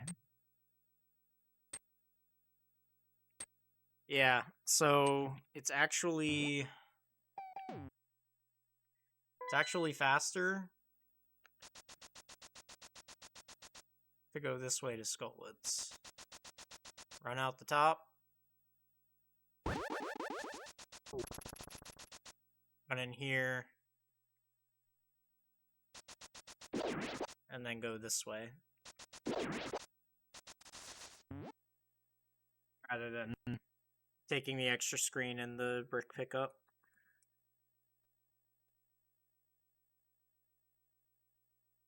If that got in your way, dash into him. And then you'll already be in the room, so you can phase through his iframes.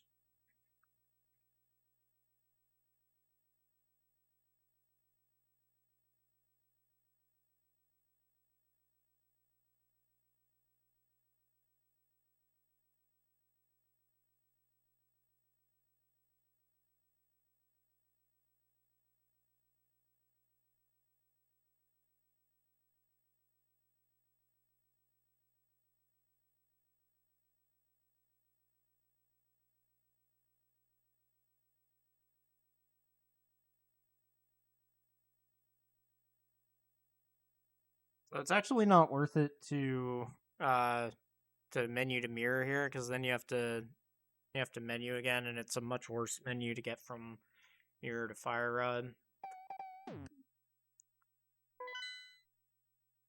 So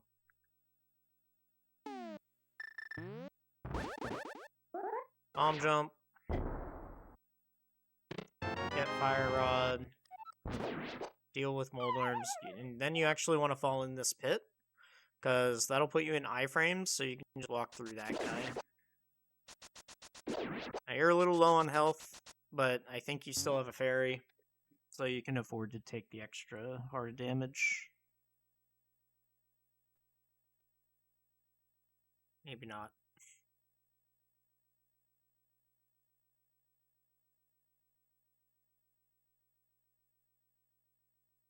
I would definitely be working on this split, though, because you have taken a heck of a lot of damage.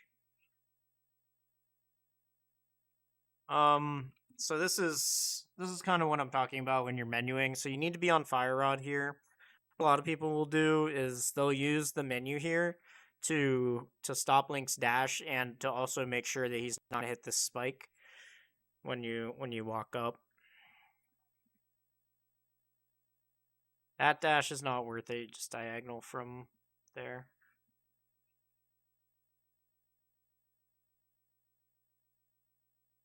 Yeah, see here you're not getting any additional benefit from that menu.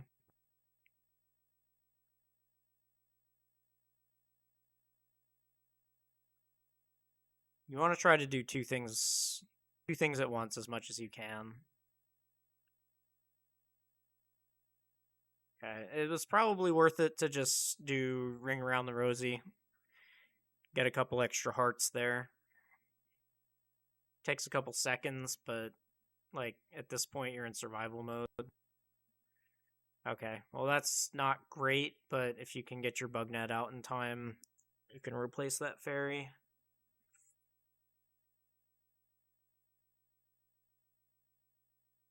No, well, all right. That's not great. But yeah, just fire rod this guy, and we won't have any magic for Moth, but it's fine.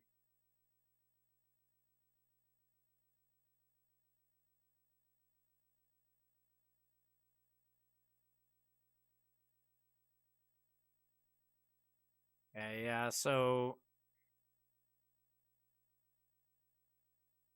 alright. So this is probably where the run dies. Yeah, and I see the video's almost over here. So, yeah. This wasn't exactly the friendliest Moth pattern, but your opener could use a little work here. So what you should do here is have your sword ready. Just dash into Mothula there.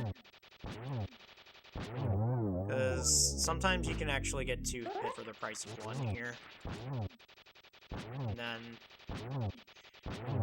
when you hit her to the edge of the arena, it's a lot easier to establish control of the center. And then you end up needing to give it up because of spikes anyway, but you put yourself in a much better position when you do this dash poke.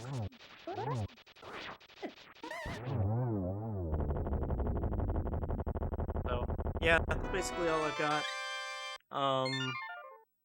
Nothing that you're doing is like egregiously wrong. I can tell what you've done a lot and what you maybe haven't done so much of yet. I can tell that you've done a lot of Light World because you're going in essentially the correct paths there. The only thing you really need to clean up is your dungeon pathing for Dark World, which will come eventually. All right.